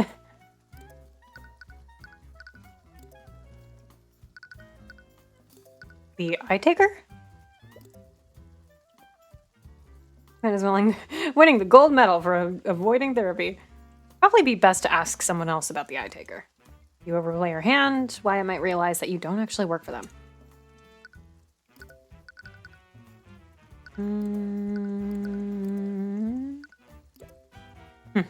Justin was always too big for his britches. Get some cushy job at the refinery and suddenly he's too good to hang with us. Well, look what that got him. One word from the eye taker and he comes crawling back to the life. Okay, I assume there's nothing else important that we need to actually... Where are we supposed to go? I guess we ask somebody else about the eye taker.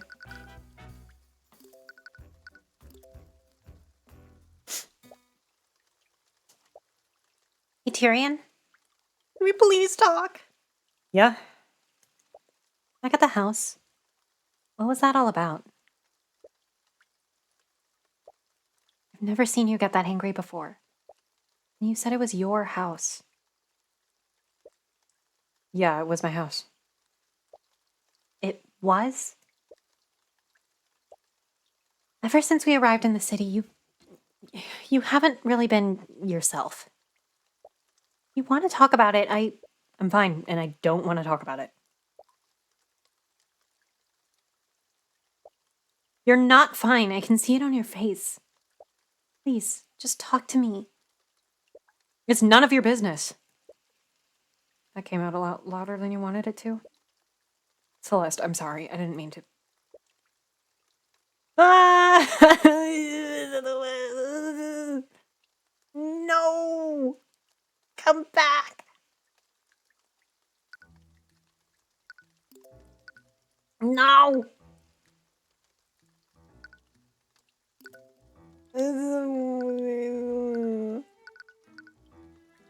Oh no!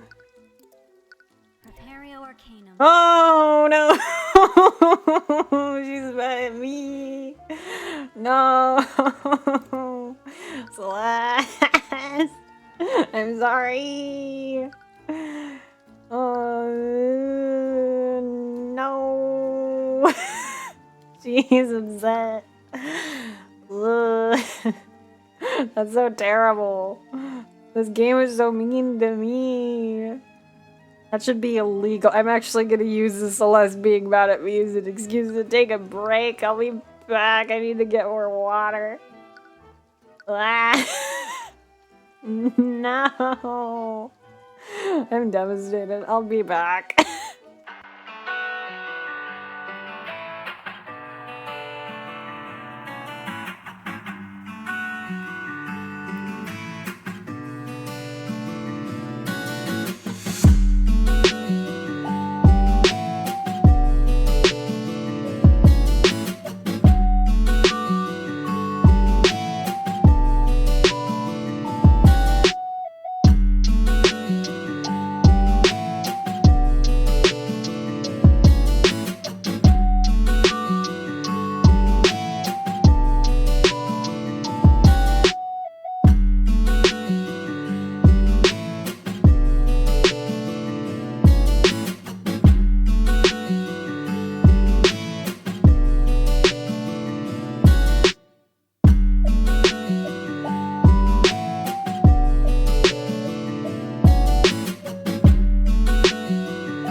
I'm back, but at what cost?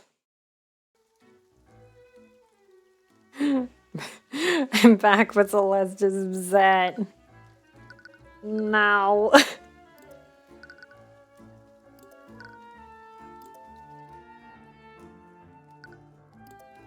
Where do I go? Actually.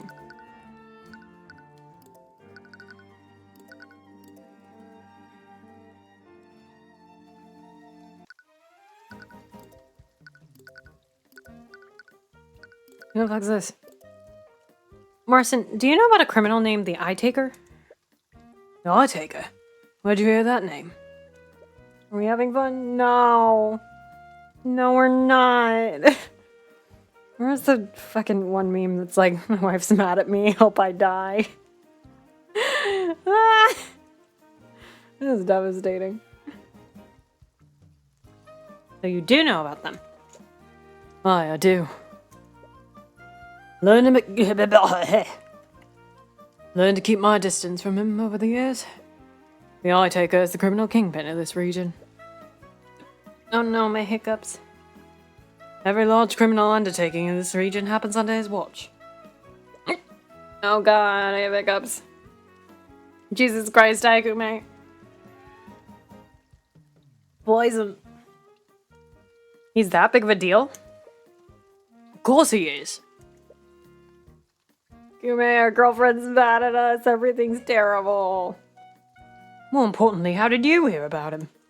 From what I heard, Justin Way owed him a huge debt. Justin owed them?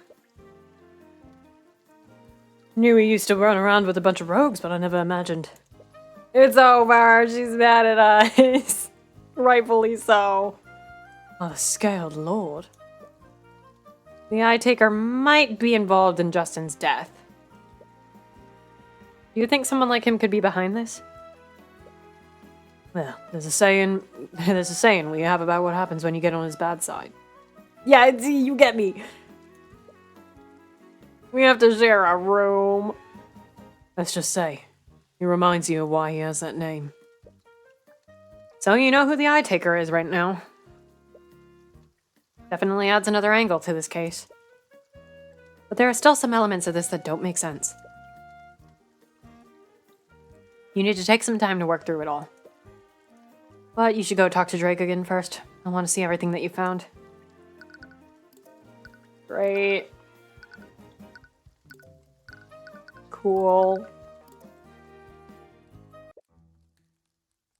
I did want the only one room set up. Hello, Mr. Cuthbert. Trust you're doing well. We are. For the most part. Now. You spent some time looking into the accident and the people who knew Justin. I think there might be more to this case than meets the eye. Oh? You spent some time explaining your findings to Drake again. Heh.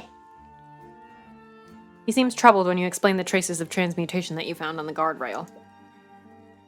He's even more taken aback when you mention Justin's supposed plan to rob him. This is quite a lot to take in. Are you missing any valuables in your safe right now? No, actually, but... What is it? After the accident, I did a careful inspection of the building. When I checked my office, I noticed that the lock on the safe was disengaged. The safe was opened, but you said there wasn't anything missing. That's right. When I saw the safe open like that, I was worried that I'd been robbed. But I double-checked the contents. Everything was accounted for. Because of that, I just assumed I'd forgotten to lock it. This doesn't make any sense. Maybe it's just a coincidence? I might believe that if it weren't for where my office is located. Let me guess, on the end of the walkway? What do you mean? Yep. There's a window over there that overlooks the refinery. This is just like Rise from the Ashes. That would explain why Justin was there in the first place. Didn't want to suspect one of my employees, especially one that isn't alive to defend himself from such accusations. But it all just fits too perfectly together, except for one thing. Why wasn't anything stolen? Well, regardless, I think you have a pretty good case. So does this mean you'll represent me? After what I've discovered, I won't just stand by and let Von Sanctus have his way. Well spoken. Glad to have you on my side, Mr. Cuthbert. Okay. Anyway, regardless of why, someone clearly magically tampered with the site of the accident. I doubt the court will find you at fault for what happened. Although, what's wrong? Civil cases are a lot less strict than criminal cases. If we present evidence suggesting foul play using magic, something man, king, or god. They'll treat this exactly like our other cases. Yeah, they might stall the trial until they find out exactly what happened. For this accident, all we have to go on is witness accounts. Finding concrete evidence of what happened could very well be impossible. But the idea of hunting down the maid responsible sounds very tempting. Looks like you'll have your work cut out for you. I just hope things turn out okay in the end. And with Von Sanctus on the other side of this, who knows what might happen.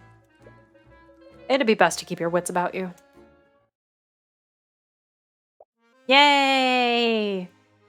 I can't believe this. I have more important things to do than resolve your petty squabbles for you. I don't remember what voice I gave him. Yes, the missing the missing ship of your betrothed. Listen, the sooner you help me resolve this mess with the Drake again, the sooner you can return to being the prince's lapdog. Whoa! Kill him. That is to say, once I'm not preoccupied with this case, House Von Sanctus can provide the resources that you and the Inquisition need. I suppose I don't have a choice, do I? Well, at least this case should be relatively straightforward. Yes, I would like to save. No.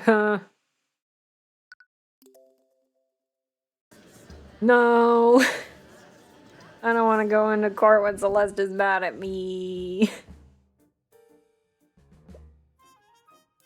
Court is now in session for the trial of Stefanik Dracogen. The prosecution is ready, Your Honor. The defense is also ready. Very well. Let's begin the proceedings. Prosecutor Steelwind, please list the charges. The defendant is charged with criminal negligence in the death of Justin Way. The death occurred at the Oranax Arcane refinery last night. Mr. Way was an employee of the Dracogen Trading Company, a company owned by the defendant. During work hours, the victim accidentally broke a poorly maintained safety rail and fell into a vat of corrosive chemicals.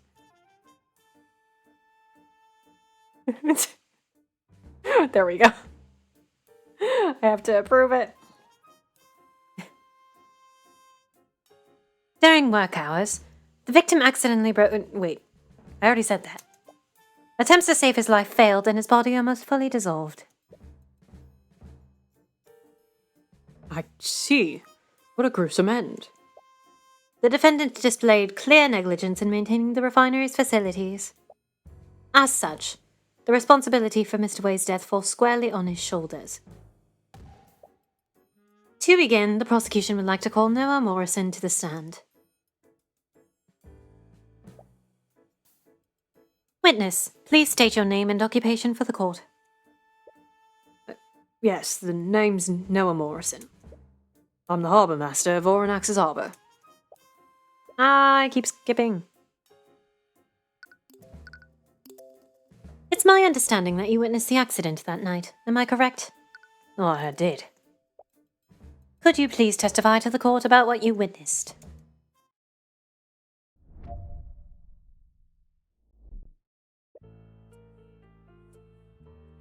I was showing a visitor around the city, and for some reason he really wanted to see the Oranax Arcane refinery. He was inspecting the machines in there, and suddenly, Mosarika ran up to us. She was desperately trying to tell us something, but there was just too much noise. After a while, she just pointed at the walkway overlooking the refinery. That's where we saw someone fall into that accursed vat. There was a guardrail that should have prevented him from falling, but he broke through it as he fell. So there was a safety rail that should have protected the victim. Yes. However, upon closer inspection, the city guard found that the rails were extremely rusted. They were clearly poorly maintained by the company. I see. This negligence is the basis of the prosecution's charges. Are you going to present the traces of transmutation that we found? I can't help but feel like there's something in Morrison's testimony that just doesn't add up. Right now, those traces are the only defense we have against Von Sanctus's accusations. It's not a piece that I want to use just yet. No! And once you use that piece, who knows how the judge will react. Not much has changed with Morrison's testimony. However, you've collected a lot more evidence since you last spoke to him. Is there anything you found that contradicts his testimony? Hey, Aria. Good to see you.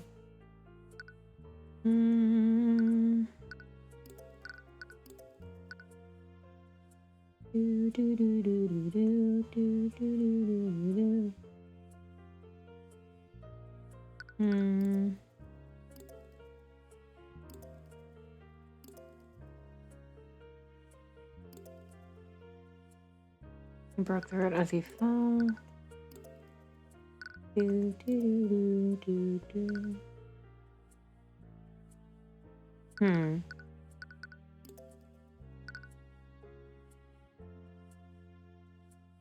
Oh, yeah, that's after seeing him fall. That's not right.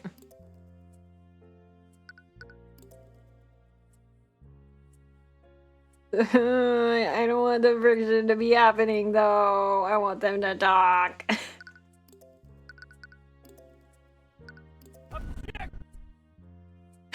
The objections don't even load completely anymore. No, I fucked up.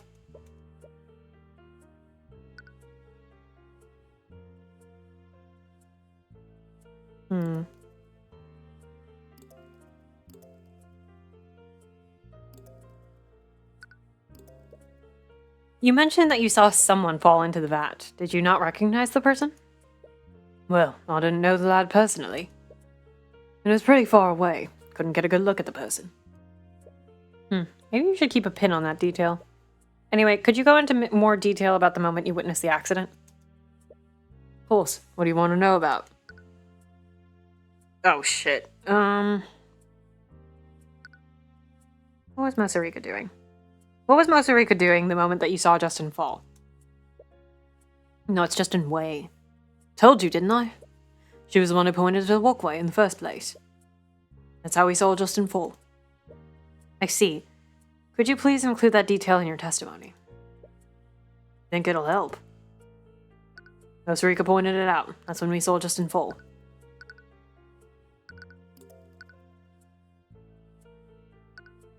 There we go. Wait, what? Witness, you said that you saw the victim fall into the vat. Did this happen before, during, or after Mosarika tried to get your attention? It was definitely after. If it weren't for the commotion she made, I wouldn't have looked up there in the first place. It's just as you thought, but what does this mean? Morrison, I spoke with Mosarika about what she saw. She said that she saw Justin fall off the walkway and then rush to you for help. Oh, that sounds about right. No, Morrison, it actually doesn't. What do you mean? If Mosarika saw Justin fall before she went to get help, then how did you see him fall after she came to you for help? What? Morrison, Mosarika came to you for help. This was in reaction to seeing Justin fall off the walkway. If that's true, then how could you possibly seen Justin fall off the walkway again afterward?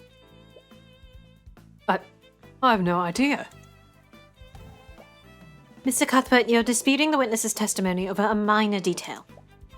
It's entirely possible that Mr. Morrison or Miss Tudor simply misremembered. I highly doubt that Morrison misremembered the order of what happened. His testimony matches up exactly with the testimony of his companion. Then Miss Tudor must be the one who's mistaken. I'm compelled to agree with Miss Steelwind. These conflicting accounts seem extremely minor. The prosecution's case is based on the broken guardrail, and only 3 individuals witnessed Justin Way break said guardrail. The defense asserts that these three witness accounts must be consistent with each other. Otherwise, this evidence is not strong enough to find my client liable. Damn, that's a good fucking case. Please, the break in the guardrail is directly over the vat. That is enough physical evidence. It proves that the victim fell in because the railing broke. How do we know that the guardrail wasn't broken by some other event? That's ludicrous. You're clearly just playing devil's advocate.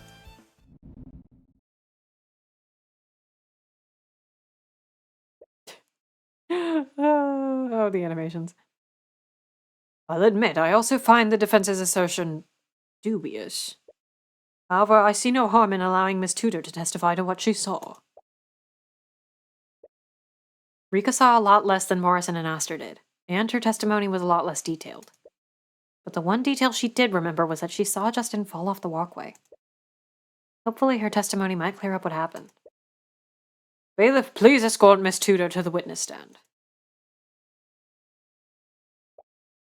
Witness, please state your name and occupation for the courtroom. This is probably Rika's first time testifying in the courtroom. You hope she'll be okay.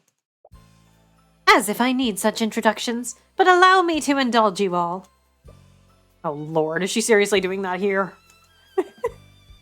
I am Mosarika Tudor, Dark Lord of Oranax, High Archmagi of the Cadmium Flames, and business proprietor of Sweet Confections. I see. I was not aware we were in the presence of such a renowned individual. Wait, does he actually believe her? Your Honor, Mosarika Tudor is the owner of a local cafe in Oranax. But isn't she also a high archmagi? I am. No, she really isn't. Tyrion, you're ruining my flow. Yeah, stop ruining her flow, Tyrion. You would say that your flow is the most disrupted right now. Anyway, Miss Tudor, you were at the Oranax refinery on the night of the accident. And you witnessed the moment that the victim fell off the walkway, am I correct? Yes, that's right. According to your statement, you ran up to Morrison after you saw Justin fall off the walkway. The problem is that there's a contradiction between both of your testimonies. There's a contradiction? Morrison testified that he didn't see the victim fall into the vat until after you approached him. This wouldn't make sense, though. You saw the victim fall off of the walkway before you ran up to Morrison. Morrison couldn't have possibly seen the victim fall again after that. Oh, I think I see what happened. You do? I think you're misunderstanding what I said before. I misunderstood you? I skipped. If that's true, could you please testify to the court exactly what happened? Please include every detail you can remember. Sure.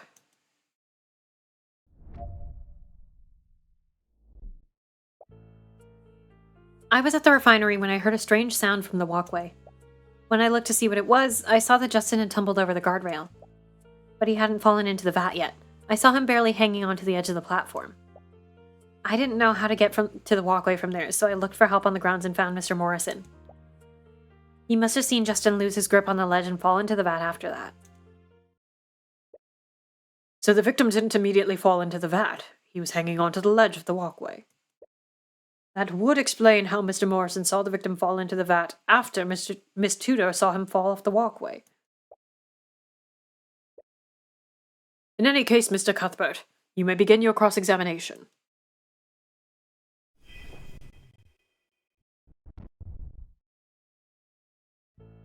What was the strange sound? What kind of sound did you hear? I'm not quite sure. If I had to guess, I'd say that it sounded like the sound of metal hitting metal. Metal hitting metal? The refinery walkway is made out of metal. So perhaps the sound she heard was something metallic colliding with the walkway. Did something shake the walkway and make Justin lose his balance?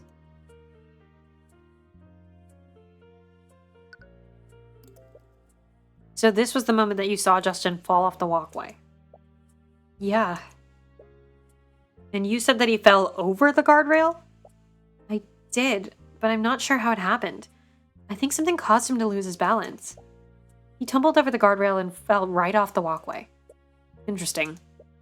But that doesn't explain why Morrison saw him fall after you ran to him for help. Well, I did see Justin fall from the walkway. Hold on, go back. That's not right at all. He fell through it. Objection! Over. She said over, didn't she? Rika, you said that the victim tumbled over the guardrail. As in, he was thrown over it. Yes, that's right. What? Did you see the moment that the guardrail broke? No, I didn't. I already told you that, didn't I? But you did see the moment that Justin fell off the walkway. And in that moment, did you see Justin break the guardrail? No, like I told you, I didn't see the moment that the guardrail broke. But that's the thing, Rika. According to Morrison, Justin Way broke the guardrail as he fell into the vat. More specifically, he said Justin was standing on the walkway when this happened. What? According to the prosecution, Justin Way leaned on a faulty guardrail and broke it, falling into the vat. But that's not what you saw, was it, Rika? No, I saw him tumble over the guardrail.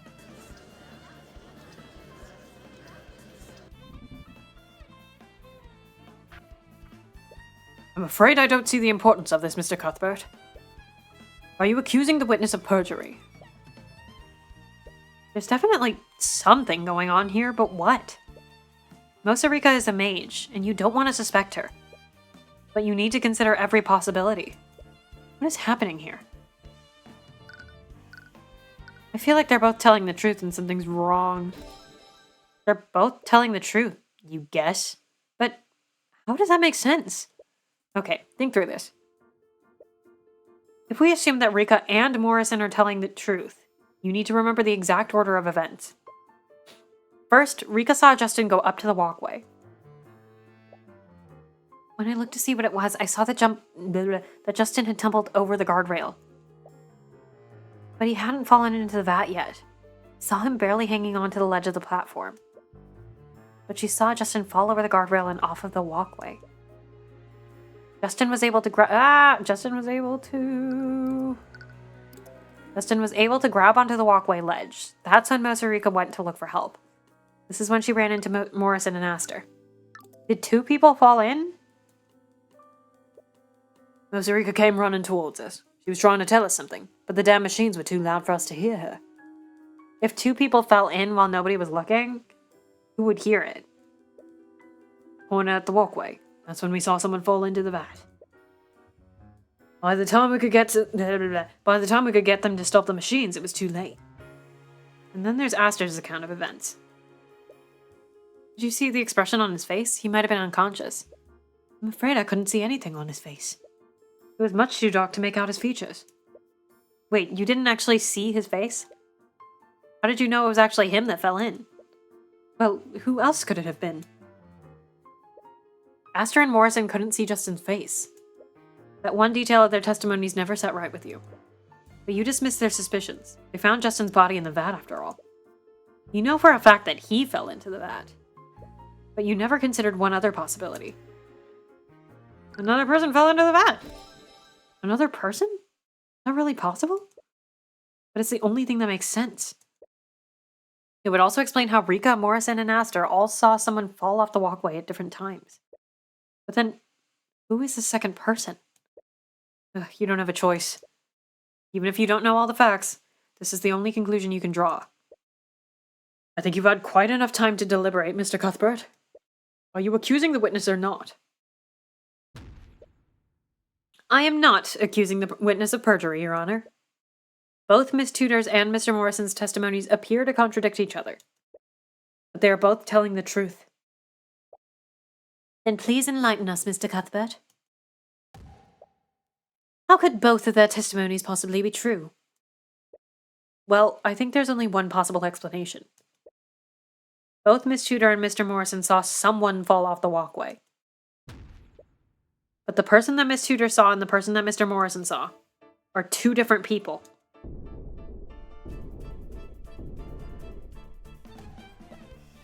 Are you serious, Mr. Cuthbert? You honestly think some random person fell into the vat moments after Justin Way fell in? It's the only conclusion that makes sense, Miss Steelwind. Miss Tudor knew the victim and recognized him. That's how she was able to confirm that it was him that fell into the vat. However, Mr. Morrison and his companion did not know the victim personally. They could barely make out his features. They only assumed it was him after learning that he fell in. Please. It is far more likely that Miss Tudor's simply mistaken about what she saw. What? No, I'm sure I saw Justin tumble over the guardrail. And let's not forget Miss Tudor's allegiances. As a beneficiary of the Drakehagen Trading Company, she has every reason to confound this case in the defendant's favor. That's not...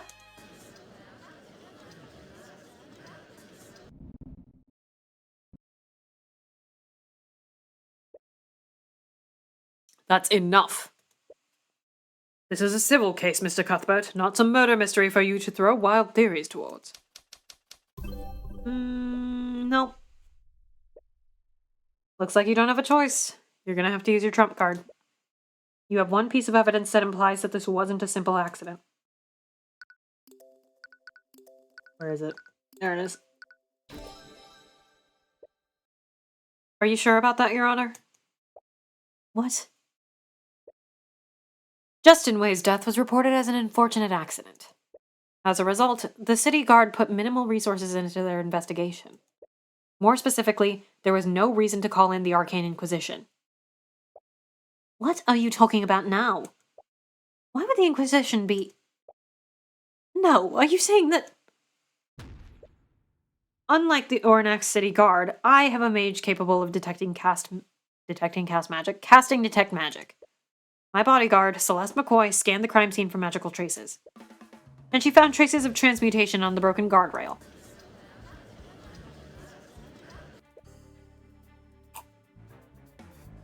Traces of magic were found at the crime scene.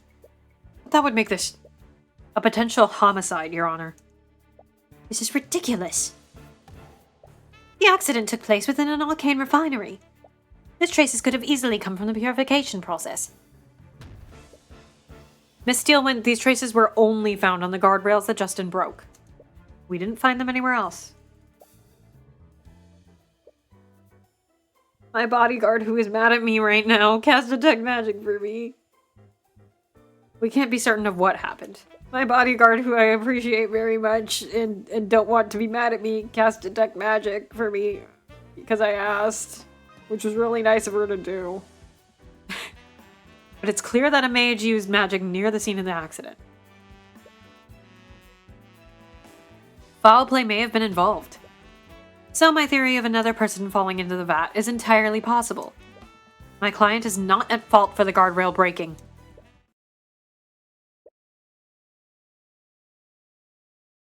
Considering this shocking revelation, there is still much we don't know about Justin Way's death. With that said, I have no choice but to suspend the trial of Von Sanctus versus Drakehagen. You had a feeling this would happen? Just like your other cases, the court won't pass a verdict until a culprit is found. The court will give the Arcane Inquisition time to investigate the scene and these supposed magical traces. We will resume the trial in 2 days' time. Court is adjourned.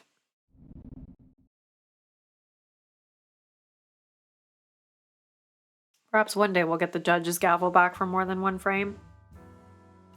Oh, she's mad at me. She's sad. No. Well, at least we survived the first day. But it kind of feels like we're back to square one. Yeah. The Inquisition will get involved. They know that magic played a role in what happened. Hehehe. Hold on.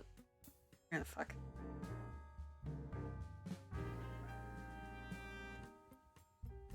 Okay. If you want them to dismiss the case against Drake again, you're going to have to find out exactly what happened. If that's even possible. Hey, are you okay? You feel a headache coming on? Yeah, I think I'm just tired. Well, this day has been exhausting. It's pretty late. Should we just head back to the inn and continue the investigation tomorrow? No, I want to take another look at the refinery before the Inquisition gets there. Ah. Throbbing pain in your skull seems to disagree with you doing that. Yeah, no, we're heading back to the inn. They're communicating so well, aren't they? I'm fine, really. Tyrion, I know you're anxious about the trial, but you need to get some rest. Celeste, it's fine.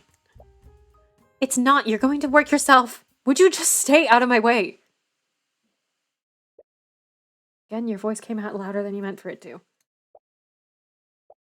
Fine, whatever. Do what you want. This damn city. Being back here is really getting to you. All the more reason to get through this trial as soon as possible. Soreness in your head doesn't seem to be going away anytime soon. Perhaps she's right. You'll be better off investigating the scene after some rest. Yeah, I want to save my progress. Yeah. Oh no. I'll grow through a little bit more, maybe. Unless this investigation part's, like, really long. Another nightmare overtakes your sleep. Great.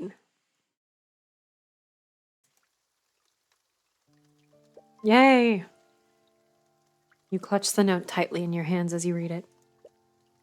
I'm sorry, Tyrion. There were so many things that I wanted to tell you. So many things that I wanted to show you. But I'm afraid I can't do that now. I need you to be strong now. This world is bleak, merciless, and unforgiving. But I've seen you. I know how bright the light within you is. Use my eyes. Peer beyond the divine gate as I once did. Use it to reclaim the future. Her eyes? I don't understand. Doesn't matter. All you have to do is stop the execution. You can just distract the knights long enough, you can save her and run away. You'll have to abandon your home, but at least she'll still be with you. As you try to sprint towards the gallows, a knight grabs your arm and pulls you back. Hey kid, you can't cross this point. Hey, stop that! You fruitlessly try to break his grip by striking him with your bare hands. But he barely feels anything through his armor. You continue delivering blow after blow to him, but it does nothing. Your knuckles start to bleed. Irritated by your behavior, the knight pins you to the ground. Damn kid. You desperately struggle against him to no avail. And from his position, you have no choice but to watch what's happening. Wait, stop!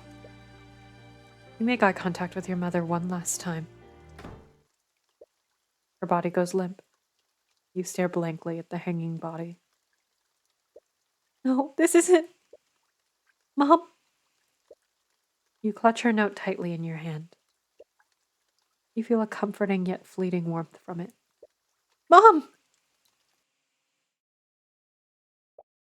Tyrion? Celeste? You snap back awake. It was another nightmare. You notice that tears are streaming down your face. You quickly try to bring up your sleeve to wipe them away.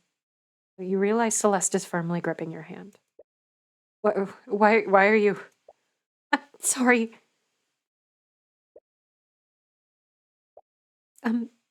You were shouting in your sleep.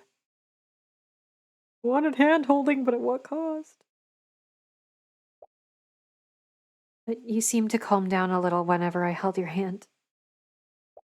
So I've been doing that.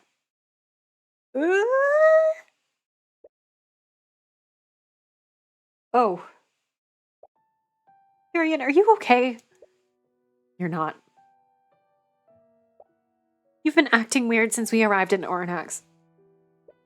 It's nothing. It's not nothing. Does it have something to do with your mother? For the past 2 nights, you've been calling out for her in your sleep. Please just talk to me. I'm your friend, aren't I? You never even realized it. You didn't have many people in your life after you left Oranax. You only had Miss Tamora, and she never wanted to talk about what happened. But Celeste, she's been there since you started your career. Of course, she's your friend. It all happened a long time ago. We lived together in that old house. My mother was a merchant. And a mage. Your mother was a mage? But I guess the gift of magic skipped my generation. I could never use it.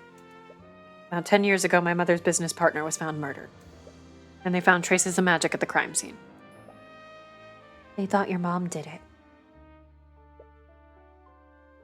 Miss Tamora was my mother's defense attorney for the trial. She did everything she could to get her acquitted. But she could never find the real culprit. They found her guilty of first-degree murder. I tried to stop her execution, but... Tyrion. I'm sorry, Celeste. What? Coming back here has brought back so many memories. I thought that I'd already moved on from what happened.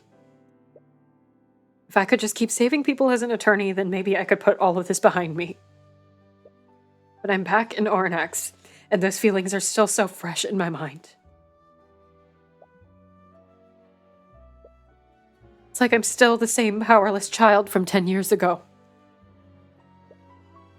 I know that I've been taking that out on you. I'm really sorry. Don't be. I get it. I know what it's like to lose someone like that. She does, doesn't she? When my dad was murdered, you were there for me. If it weren't for you, I would have still believed that he died hating me. Celeste slowly clasps your hand within hers again. Feels warm and comforting. Has this been the warmth you've been feeling for the last few nights? So just let me be here for you.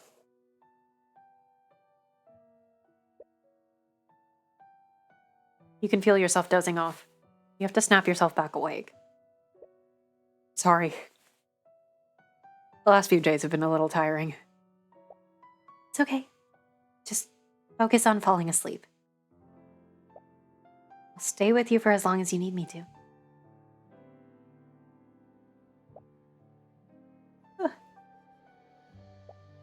I'm also feeling pretty tired, though. I'll just rest my eyes a bit. Oh. For the first time since you arrived in Oranax, you finally receive a good night's rest. You wake up the next morning feeling well rested. You almost feel a little too rested. You feel really reluctant to leave the comfort of your bed. Celeste, are you there? Your hand feels warm. Yeah! Oh, they're really good. They're really good. They care about each other. They're really good. You can feel your heart stop. Celeste? What do you want? Her eyes slowly open as she wakes from an equally restful sleep. She drowsily scans her surroundings. Ugh. You both dart out of the bed. So... You seem to be doing better. You're okay, right? Yeah. Thank you for last night. Poor phrasing.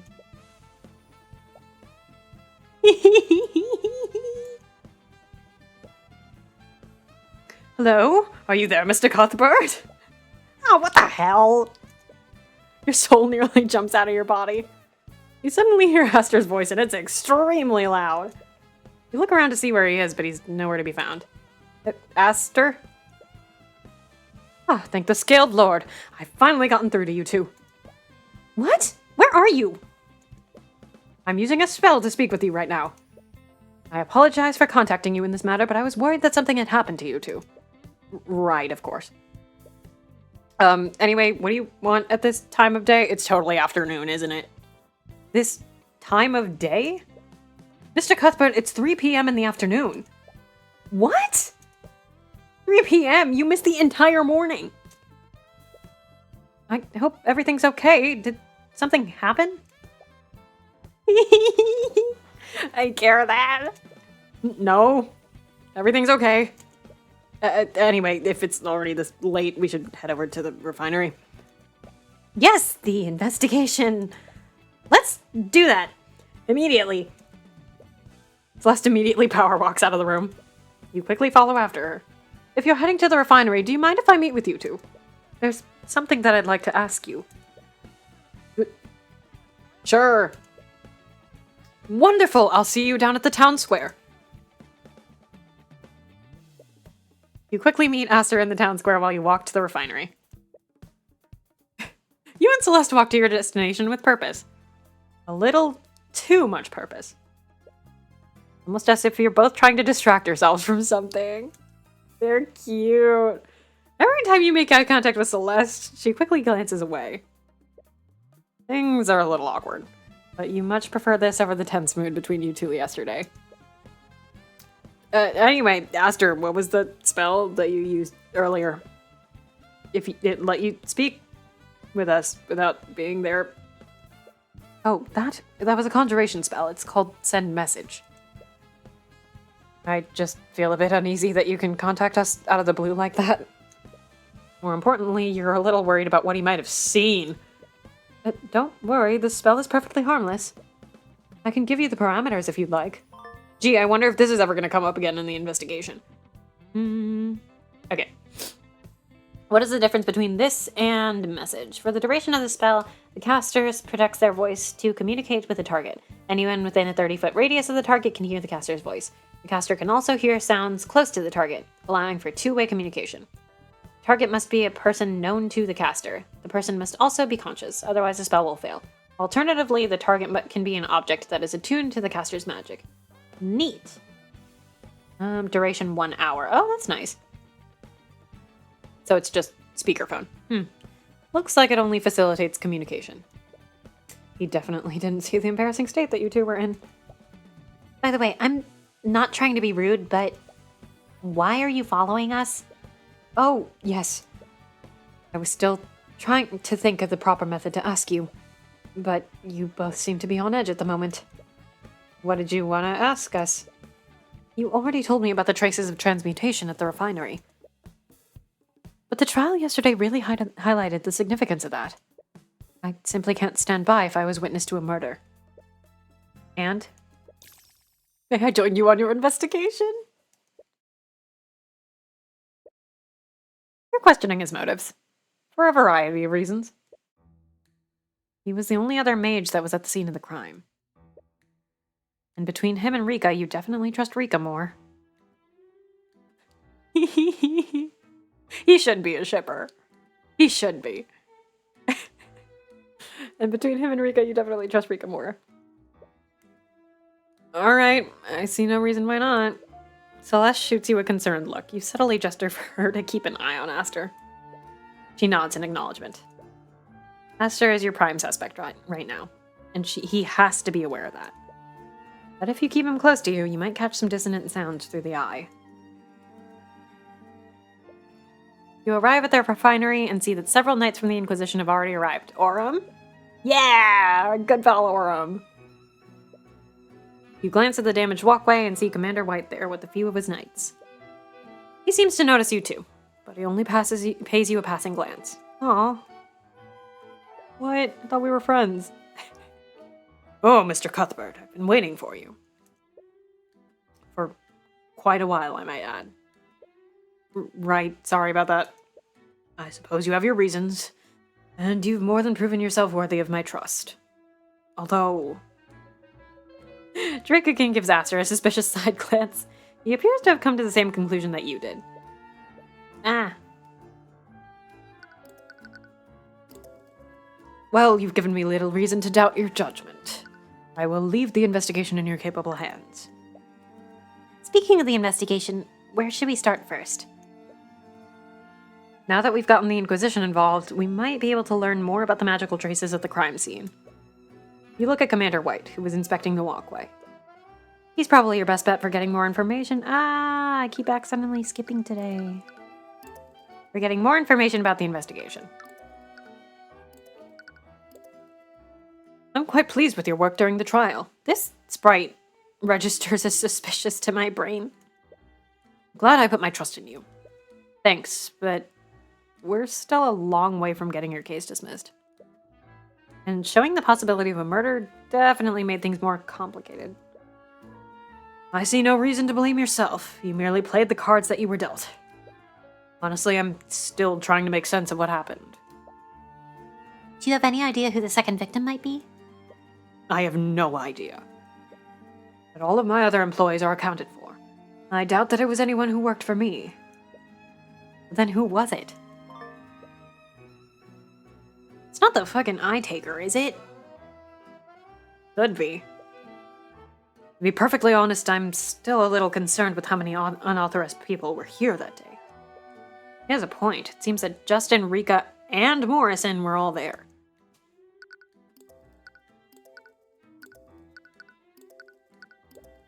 Certainly heard stories about them. But I never would have imagined that Justin was involved with such an individual.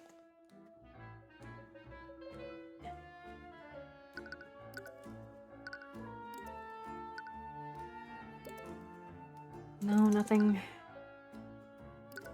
Yeah, let's go to the walkway. Hi, Oram. Oh, it's you two. And who's this?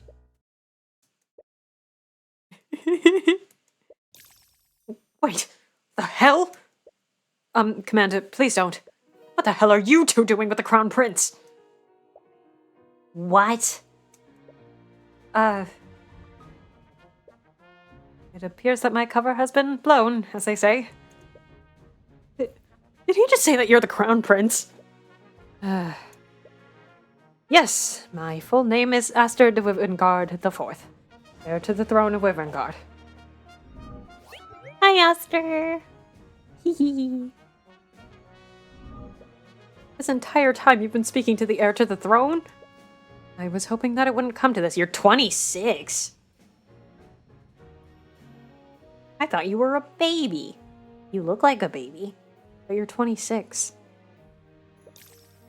Oh, sorry. Your Majesty. Please, none of that.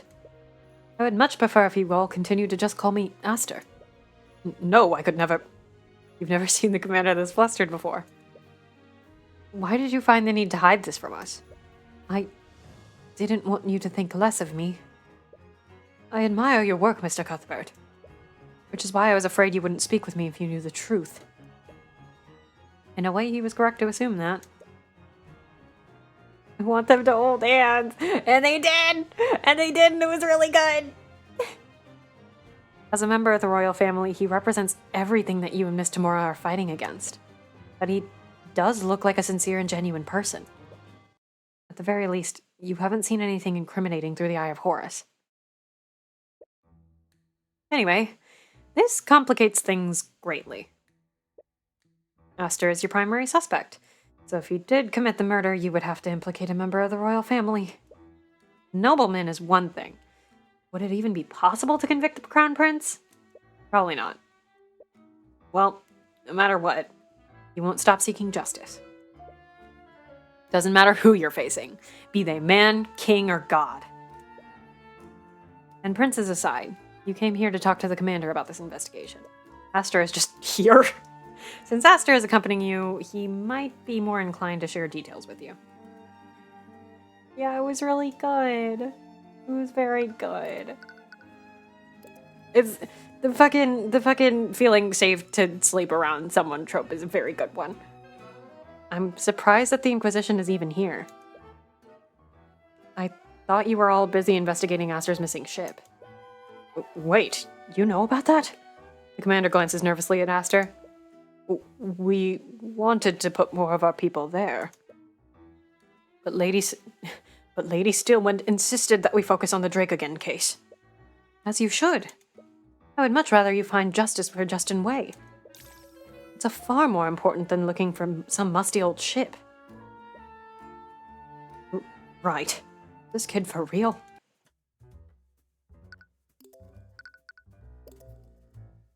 Have you found anything about the magical traces here? And Celeste had been teasing him about sharing Celeste has been teasing him about sharing the room, and now they look more suspicious than they ever could because they accidentally slept in until 3 o'clock. We did take a look at it, and it's definitely suspicious. The only rails with magical traces on them are these. And the fact that we still see them means that means that they were left within the last 48 hours. It's looking pretty likely that someone used transmutation on these rails that night. It still doesn't make sense, though. Why would someone weaken these rails specifically? I have no idea. I'm just as confused as you are. But if this really is foul play, then someone knew that Justin or some other person would be in this exact place. I am assuming that there was a task, and that task was going to be Justin being prompted by the Eye Taker to rob Drake again, to pay him back. And Justin had a change of heart, and the Eye Taker was like, don't like that. I don't know if the Eye Taker was with him here, and I don't know if the Eye Taker was the other victim, because that would kind of suck if we got, like... It would kind of suck if we got this entire portrait of the Eye Taker and he was the one who was dead. So I feel like it wasn't him. But like I think that's what it was. And then Justin had a change of heart and ended up getting pushed into this vat. I don't think there was like I felt like it wasn't like a planned murder. I don't feel like it was premeditated yet. But anyway, I feel like it was that. I also feel like there is some Eris bullshit going on with Justin suddenly going back to talking to the Eye Taker. Especially when Eris's whole thing is like, no, you always have that capability in you. She's not controlling necessarily so much as like pushing people towards their limits. Eye Taker gets a portrait. Justin Walnuts does it. Or Walnuts. Okay.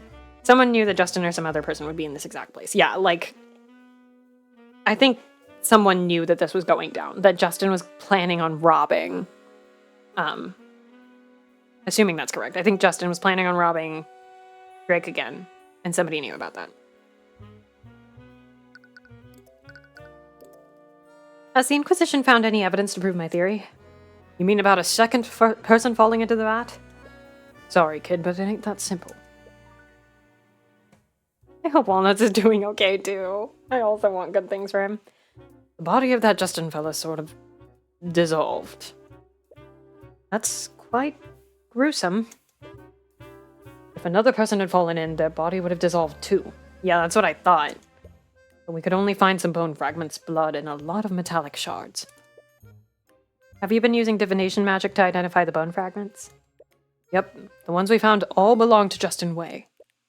No signs of bones from another person. Okay. Odd.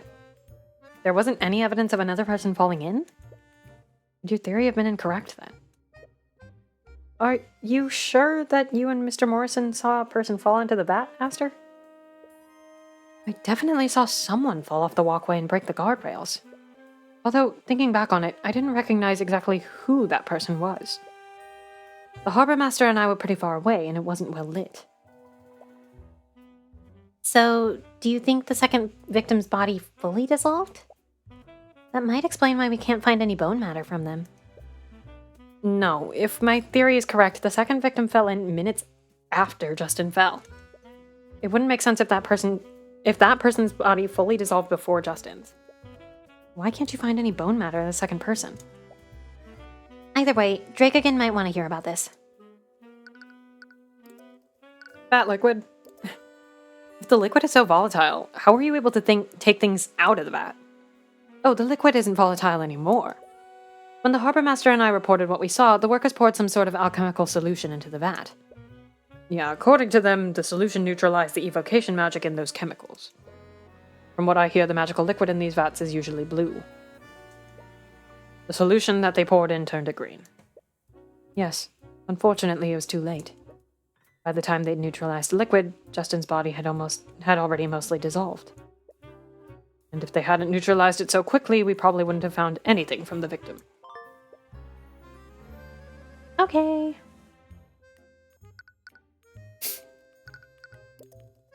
I still can't believe that that you've been the crown prince this entire time. I wasn't trying to deceive you.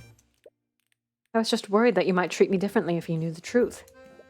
Oh, right. Should I call Steelwind over here for you? He'll probably want to see you. No, I think it would be best if you didn't. Oh, I remember now! If you're the crown prince, that makes Prosecutor Steelwind your fiancé! Right, Lady Freyga mentioned that during the Nightgrave case. That's why the name Aster sounded so familiar. You saw it in our thoughts. Ugh, that Miriam. She's caused me so much trouble by publicly revealing my marriage to Lady Steelwind.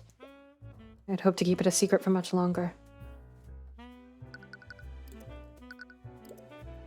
Where is Prosecutor Steelwind anyway? She always investigates these crime scenes herself. She said she wanted to investigate the disappearing ship personally. She seems really hell-bent on finding the people responsible. They did attempt to kidnap the Crown Prince, after all. Aw, she must really care about you, Aster. No, I highly doubt that. Ooh. What? Our marriage was arranged by our parents. She had no say in the matter, and I know that she only tolerates me for the good of the kingdom. I'm sure she still cares about you. No, I can tell by the way she behaves around me. Her hands quiver with rage, and she can't even bear to look at me when I speak to her. I think you're misinterpreting. I think you're misinterpreting. Damn, I can't believe she even treats the crown prince like that. He may be my fiancé, but our marriage is purely political. We endorse so much because of her name. I guess you aristocrats have your own share of problems. I really think you're misinterpreting, Aster. We should go back downstairs, though. Aster, Tyrion, please, God. Drake again. We spoke with the Inquisition about what they found in the vat. They're stupid. They could only find bone matter belonging to Justin. Well, that and several metallic shards. What? That can't be right. I know, I was hoping to find some hard evidence to prove my theory. Not an arcane construct again, is it? Is it? The sound of metal on metal, and them only finding metal? Ooh. I'll have to find another approach to prove it. No, that's not what I meant. There shouldn't be any solid matter in those vats. Are you talking about the metallic shards? I just assumed they were some kind of magical byproduct. No, the refinement process requires that everything in the vat remains a liquid. Solid matter would absorb the liquid's magical properties and taint the entire batch. So those metal shards weren't supposed to be in there. Do you think they came from the broken pieces of the railing? Possibly. We'll probably want to double check with the commander to make sure. No, not to go back and forth. But this definitely is strange. Look, Tyrion needs another friend that isn't his love interest. Yeah. You'll need to take a moment to work through all this. From what Drakengen said, there shouldn't be any solid matter in those vats. We've already confirmed that the bone matter they found came from Justin's body. That leaves another question. Where did those metallic shards come from? Metal object was thrown into Justin Way. The refinery, the vat.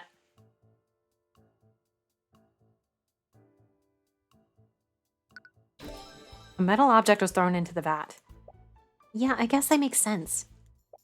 Whatever that object was, it probably dissolved into the shards that Orem found. That's the thing, though. The magical liquid in the vat was extremely volatile. It was destructive enough to reduce an entire human body to a few shards of bone. The vat liquid should have completely destroyed, right? Destroyed the metal object. The object would have been completely destroyed. We shouldn't have found any metal shards in the first place. Right, but we did find them. How do you explain that? That night, something happened that prevented the metal object from being fully destroyed. It's neutralized. That liquid was neutralized shortly after.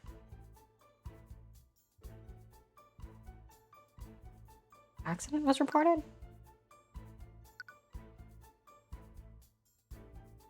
The night of... Accident reported. Shortly before?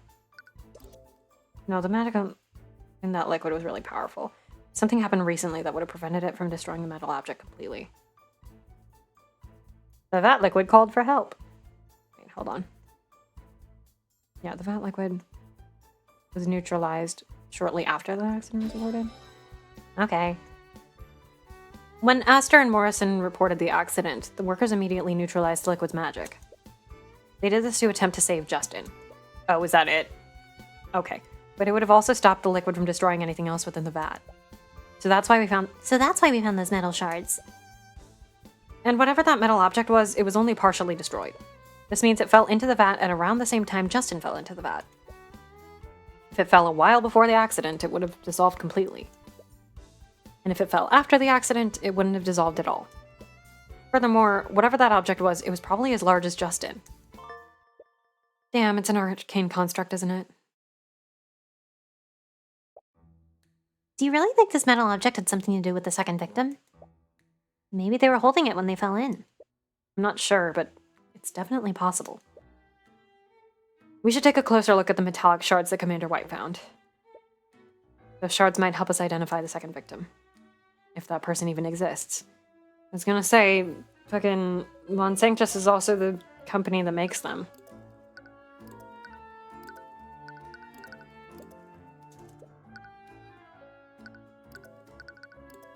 Large unknown metal object fell into the vat at around the same time.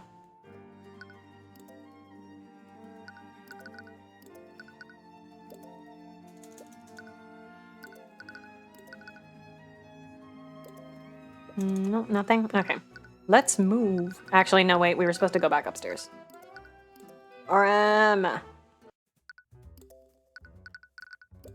Commander White, you mentioned that you found several metallic shards in the vat. You mind if we take a look at them? Sure, just don't get any bright ideas about taking anything. You'll also want to avoid touching them with your bare hands. Liquid is neutralized, but it definitely ain't good for your skin. Commander motions to one of the Inquisition Knights. In a few moments, he brings back a large barrel filled with the metallic shards. What? There were that many? What could have possibly fallen into the vat? I guess we should get started. Ugh. We spent some time closely inspecting the metallic shards with Celeste. Shards are only the size of small rocks, and it's difficult to find any discerning features. Any luck on your end? No, I haven't found... Celeste? I think I found something. I'm not exactly sure what it is, though. Celeste pulls out a metallic shard with some sort of engraving on it. Unlike the other shards, this one looks far less damaged. The engraving on it looks like some sort of crest. That's the crest of House Von Sanctus. Isn't he the noble that's charging Drake again? Well, I doubt that Lord Von Sanctus was the second victim. Aster, do you know who would have a house emblem like this? Normally only the Lord's retainers would have the emblems of this house. Just like Fire Emblem 3 houses. Well, I doubt that Justin was the one who had this in his possession. Do you think one of Von Sanctus's retainers fell into the vat that night? It's definitely possible, but if that did happen, why haven't we heard about it? Lloyd Von Sanctus would have the resources to keep something like that out of the public eye. The only way to know for sure would be to ask him for ourselves. Even if we could talk to him, he would never cooperate with us. Aster, are you gonna help? You glance at the prince. Someone of his station would have no trouble meeting with Lord Von Sanctus. An idea begins to form in your mind. Unless... What is it, Mr. Cuthbert? Aster, do you think you could help us interrogate Lord Von Sanctus? Really? You need my help? In this instance, it'd be very difficult to speak with him ourselves. But as the Crown Prince, he'd be much more inclined to speak with you. Of course, I'd be happy to help. You might be overplaying your hand by utilizing Aster this way. You're still wary of the prince, especially since he has one of the few mages at the scene. He was one of the few mages at the scene. He is such a goober. Will this really work, though? Not ideal, but it's the only lead we have so far. It still bothers you. Why haven't you found any bone matter from a second person? I think it's an arcane construct. Maybe you're overthinking it. You should pursue every lead and see where it takes you. And to do that, you need to find out where Lord Von Sanctus is. Do we just move around?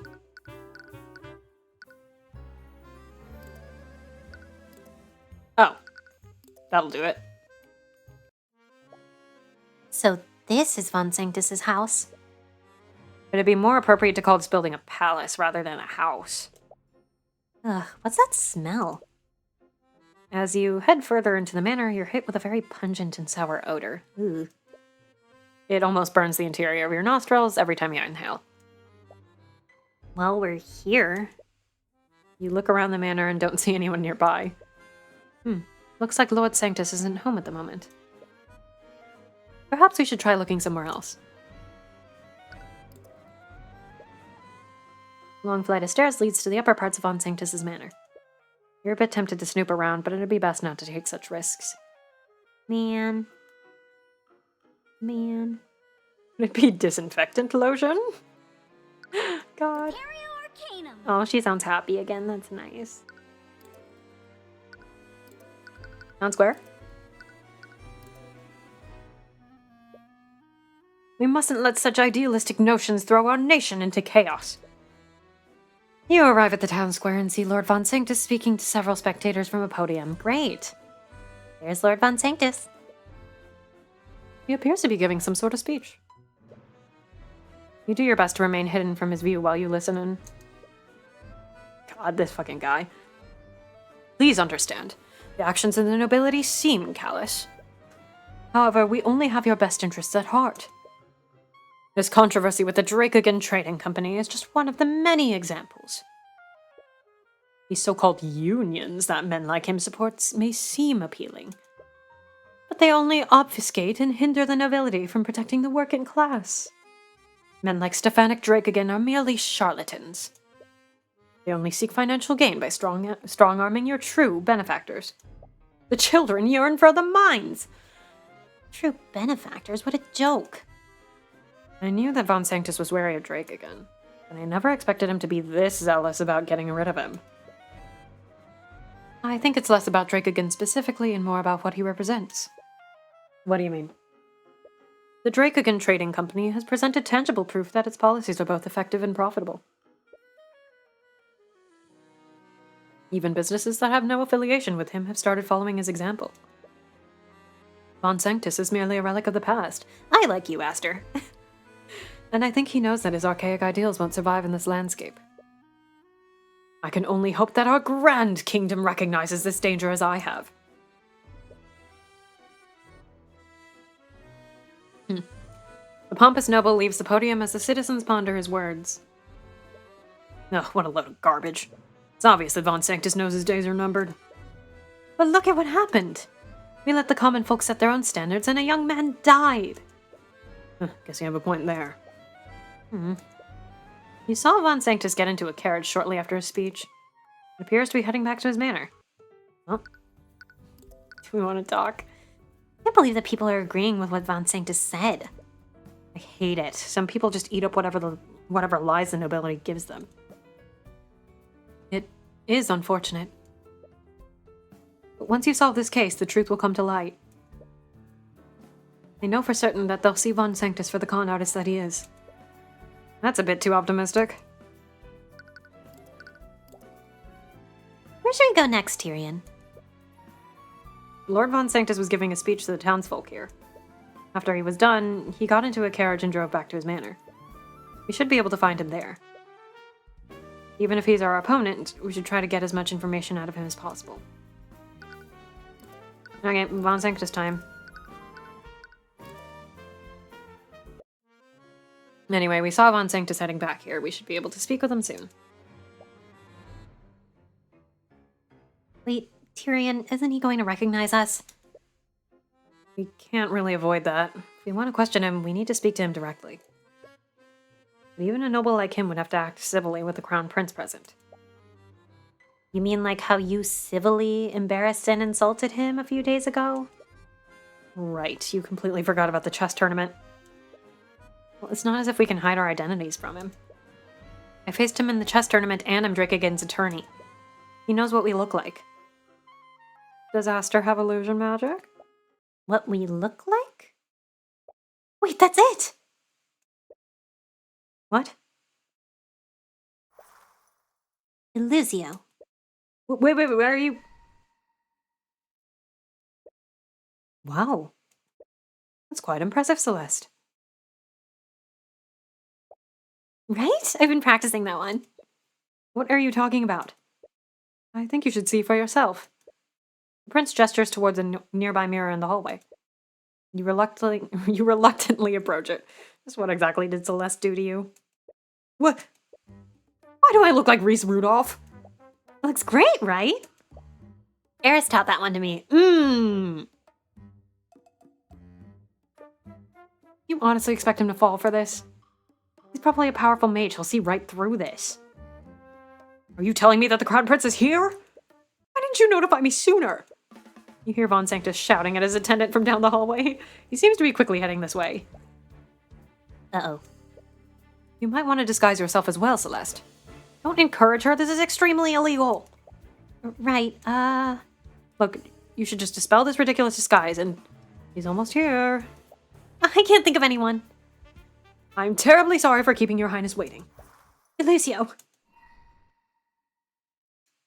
She's gonna be Arya or something, isn't she?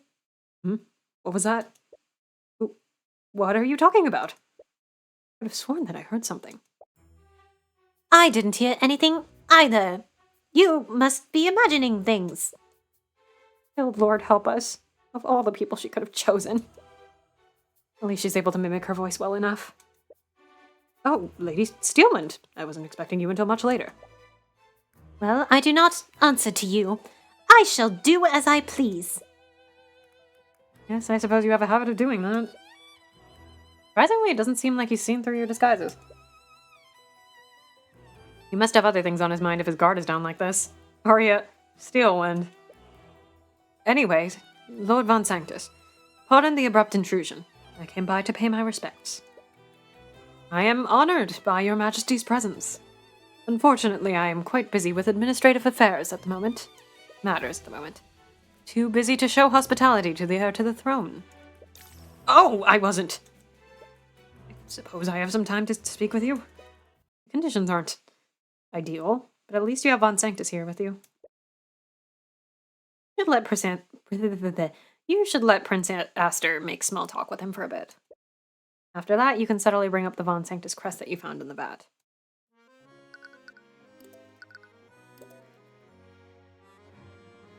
At least the disguises are giving Celeste advantage on these deception rolls. I heard about the charges that you've brought against the Drakeagin Trading Company.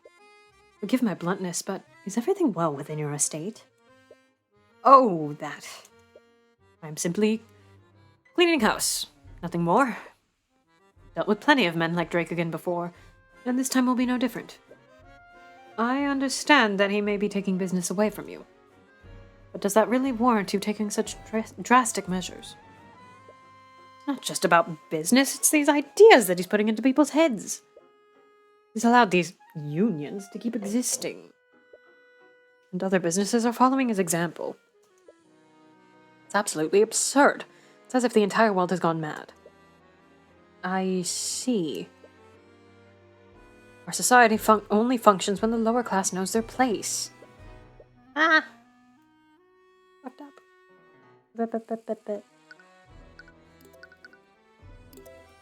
If that's how a society functions, then perhaps it is flawed. You're still young, Prince Aster. These righteous ideals may sound appealing, but they are the path to disorder. The common folk do not care about the well-being of our kingdom as a whole. They only care about themselves individually. If we allow them to become empowered, they will use that power selfishly. It is up to the upper class to maintain order. I see.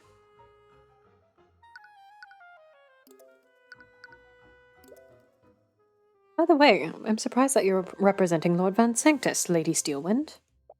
Oh, right.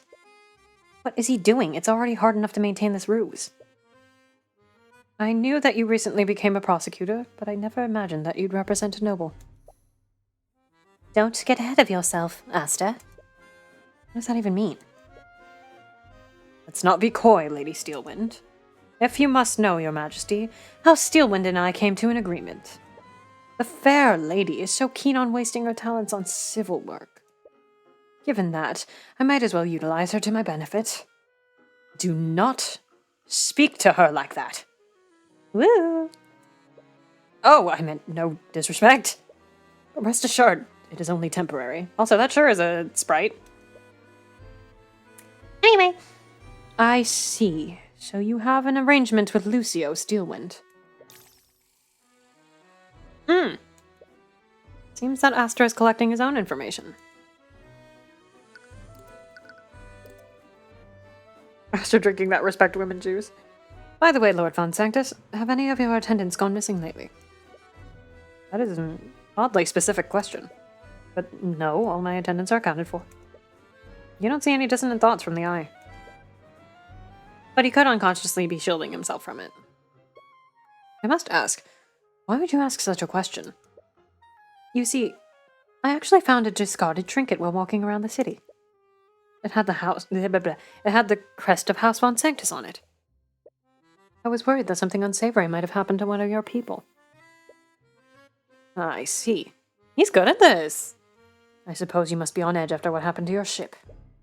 However, items with the Von Sanctus crest are quite common nowadays. Really? The item you found must have been a product produced by Von Sanctus Industries. I'm telling you, Arcane Construct. Item produced by Von Sanctus Industries. So the Von Sanctus crest is on some of the items produced by your company. Not just some of the items. Von Sanctus crest is engraved on every product created by Von Sanctus Industries. As a result, people have come to associate the quality of the products with the quality of House Von Sanctus.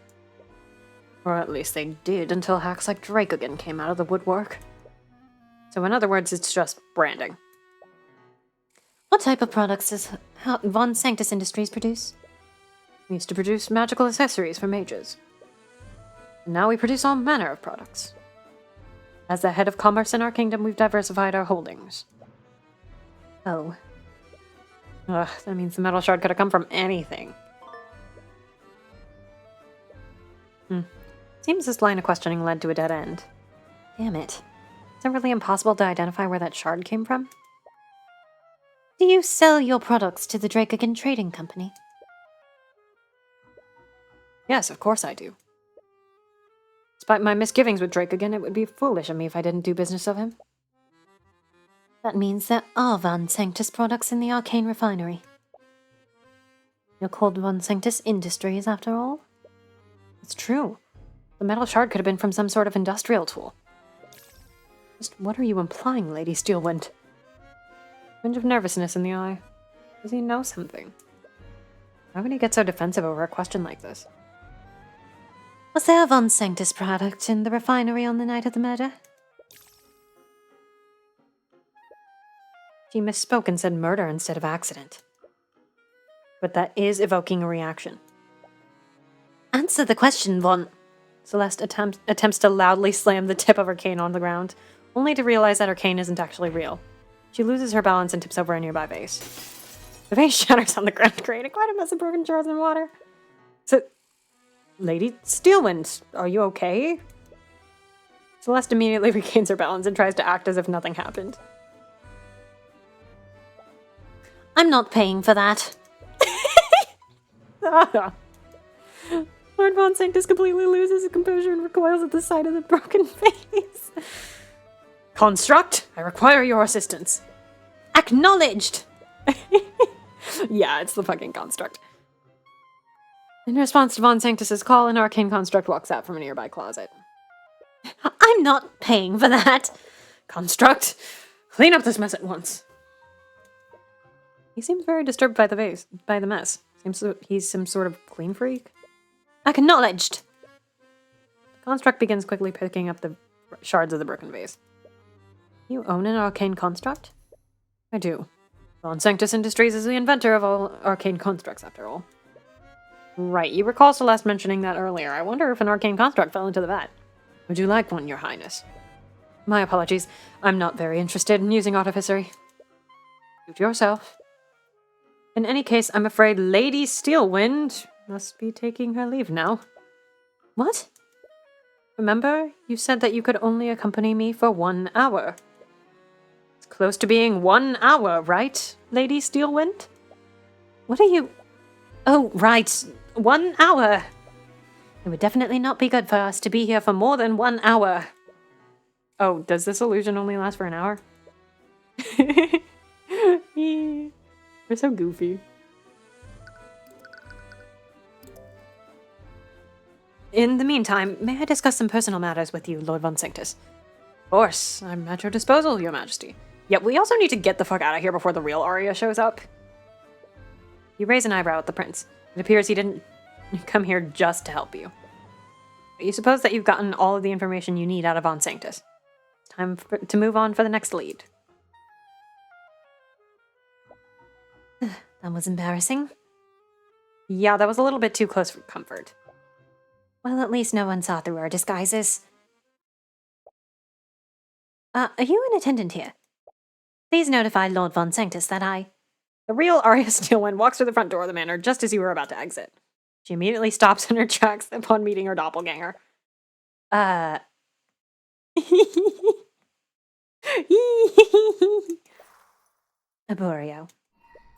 With one spell, Steelwind dispels the illusions over you and Celeste.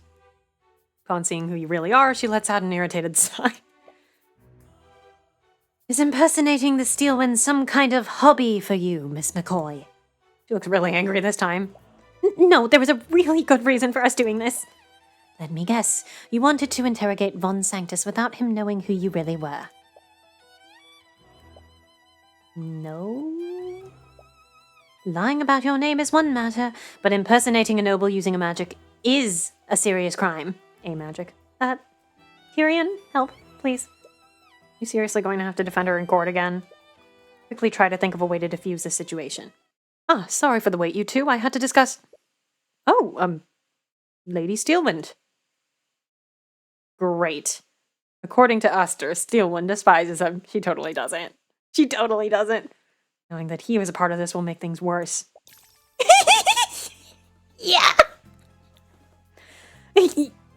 Your Majesty!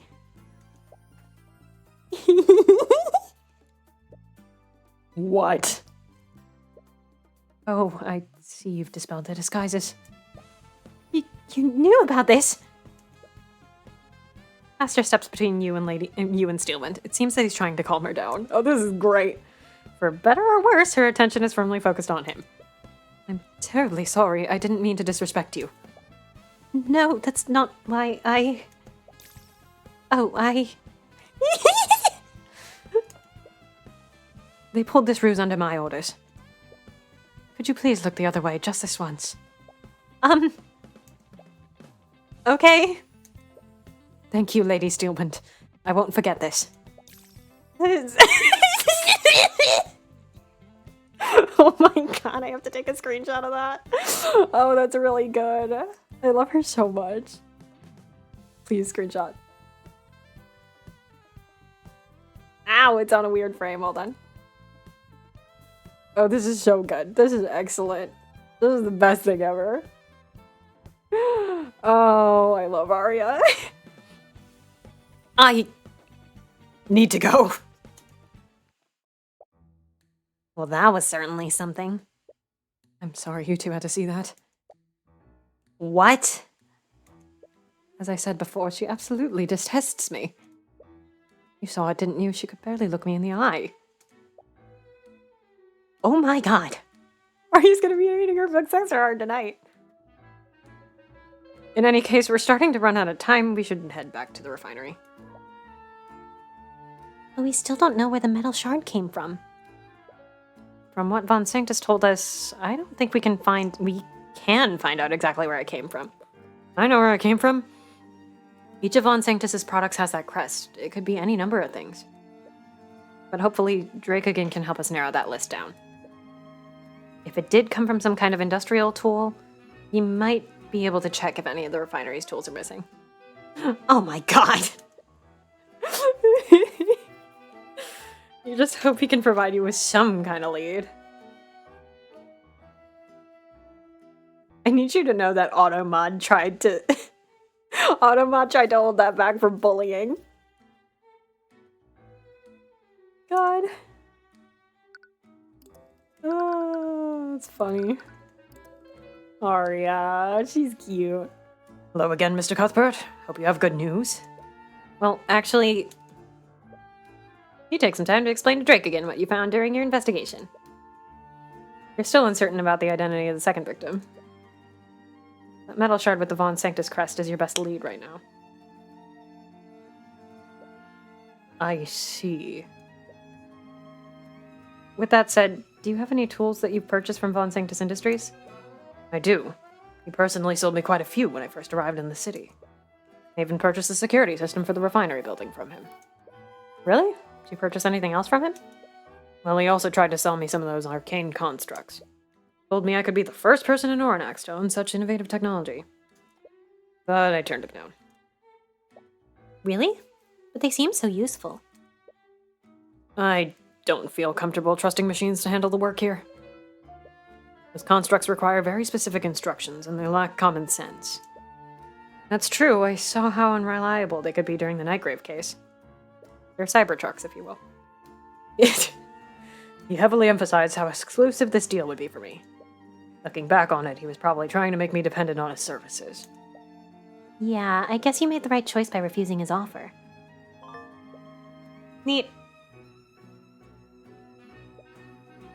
Anyway, have any of the tools from Von Sanctus Industries been reported missing? The Inquisition actually asked me the same question, so I took some time today to check my inventory.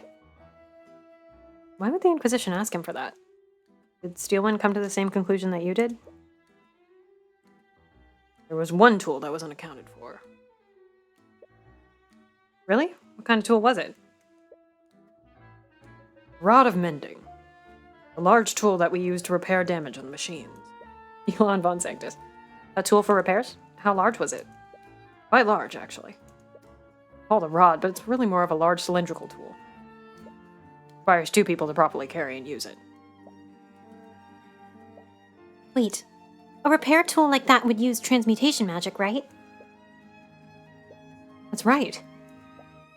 And what if the Rod of Mending was the thing that weakened the guardrail? Is that possible, Drake again? Suppose that is possible. Now that you mention it, I recall there being a way to reverse its effects. You never even considered that the transmutation traces were left by an artificery tool.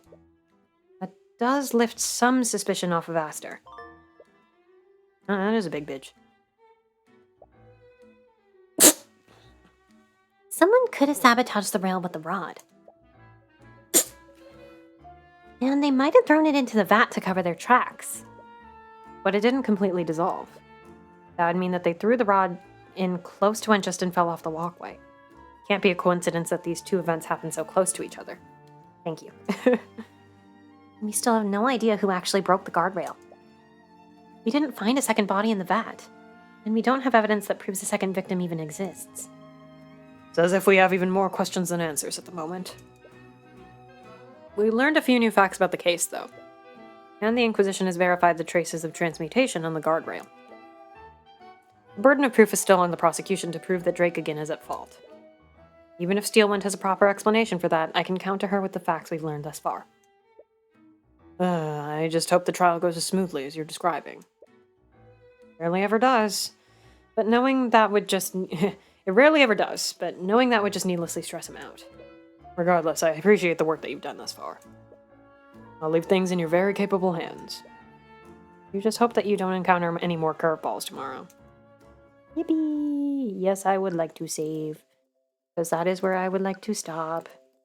Yippee! Okay. We're gonna stop. But, hold on. Wait, go back to the title screen. No. Not now, Judge.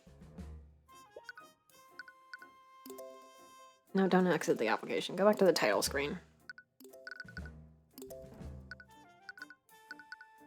Where the fuck is... There we go. Title screen. Okay. I'm normal. I'm extremely normal. Alright. Things that are coming up / things that have happened. I am not sure if I will stream tomorrow. It is on the fence. But if I do stream tomorrow, I will be back with Ace Attorney Investigations 2. Electric Boogaloo. With the next case of Investigations 2 that I don't remember the title of. So we'll find out together. What else is there? Tyrion Cuthbert should be back to Saturday next week. To the usual time slot. With Ace Attorney Investigations 2 being on Friday again.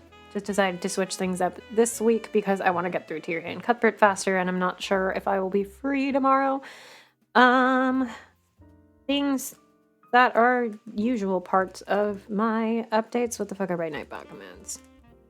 Discord. If you're not already a part of it, feel free to join my Discord server. You can do things like discuss this game, discuss Ace Attorney, discuss Yakuza, discuss Persona, send me stupid memes, request games that you can buy off of my Nexus store. Currently, yeah, I got through a lot of it. Honestly, I started late, so I would have gone for longer, but because I started an hour late, I decided to leave it. I'm trying to power through a lot of this game because I would like to finish it up, but before I go to Korea in November, I'll be getting into Case 4 next week. Is there only one trial part left? Like, I'm not going to play it right now, but if there's only one trial part left, neat. But anyway, yeah, you can buy shit off my Nexus to support me. Other ways to support me include my Ko-fi. That is the easiest way to support me directly. You can buy me a coffee. Oh, yay, just one trial part note. Wow, okay, this was actually kind of a quick case. I see what you mean, though, about it being like this is a third case. It definitely is. Yeah, I'm so normal. I'm so normal and extremely, mundane and calm. Anyway. Other ways to support me, I also have a Throne wish list. I don't remember what's on there. Doesn't matter that much. Ways to support me that are completely free. You can listen to my most recent cover. It is of a full English cover of Loneliness Loop from Yakuza 5. I don't know what else to say about that. It's good. Oh, it just got to the funny number in views. So we have to get it to the next funny number in views. So check out my cover of it. What else do I usually have? Is that all of my updates? I think, oh, I forgot. Okay, very important. I'm running a giant collaboration on Instagram. I'm making a big giant collage of as many Ace Attorney cosplays as I can get. And there's an interest check out right now on all of my social media that you can fill out. That would be very helpful for me if you did. Last I checked it today, we were at 95 responses, 90-ish of which are potential contributors. I want to see if we can break 100. So yeah, basically it's just going to be a giant collage of as many Ace Attorney cosplayers I can get. You can add a new cosplay, you can add an old cosplay, whatever you want, as long as you have permission to, if you have a photographer who took your picture for you, as long as you have permission from them, that is a-okay. I'm also looking for moderators on that to help me organize. I currently have 2 people helping me out, and I do still need to take some time and go through the other moderator applications and pick people to help me, but I need people to help me make the frames look really pretty and to also help me split the work and organize. So if you would like to be a part of that, please fill out the interest check. Yeah, do it. Add your Eustace Winter cosplay. Do it. Everybody should add it. If you can find picture, yeah, it doesn't matter if it's old, add it. I'm probably going to pick something that's a couple years old myself.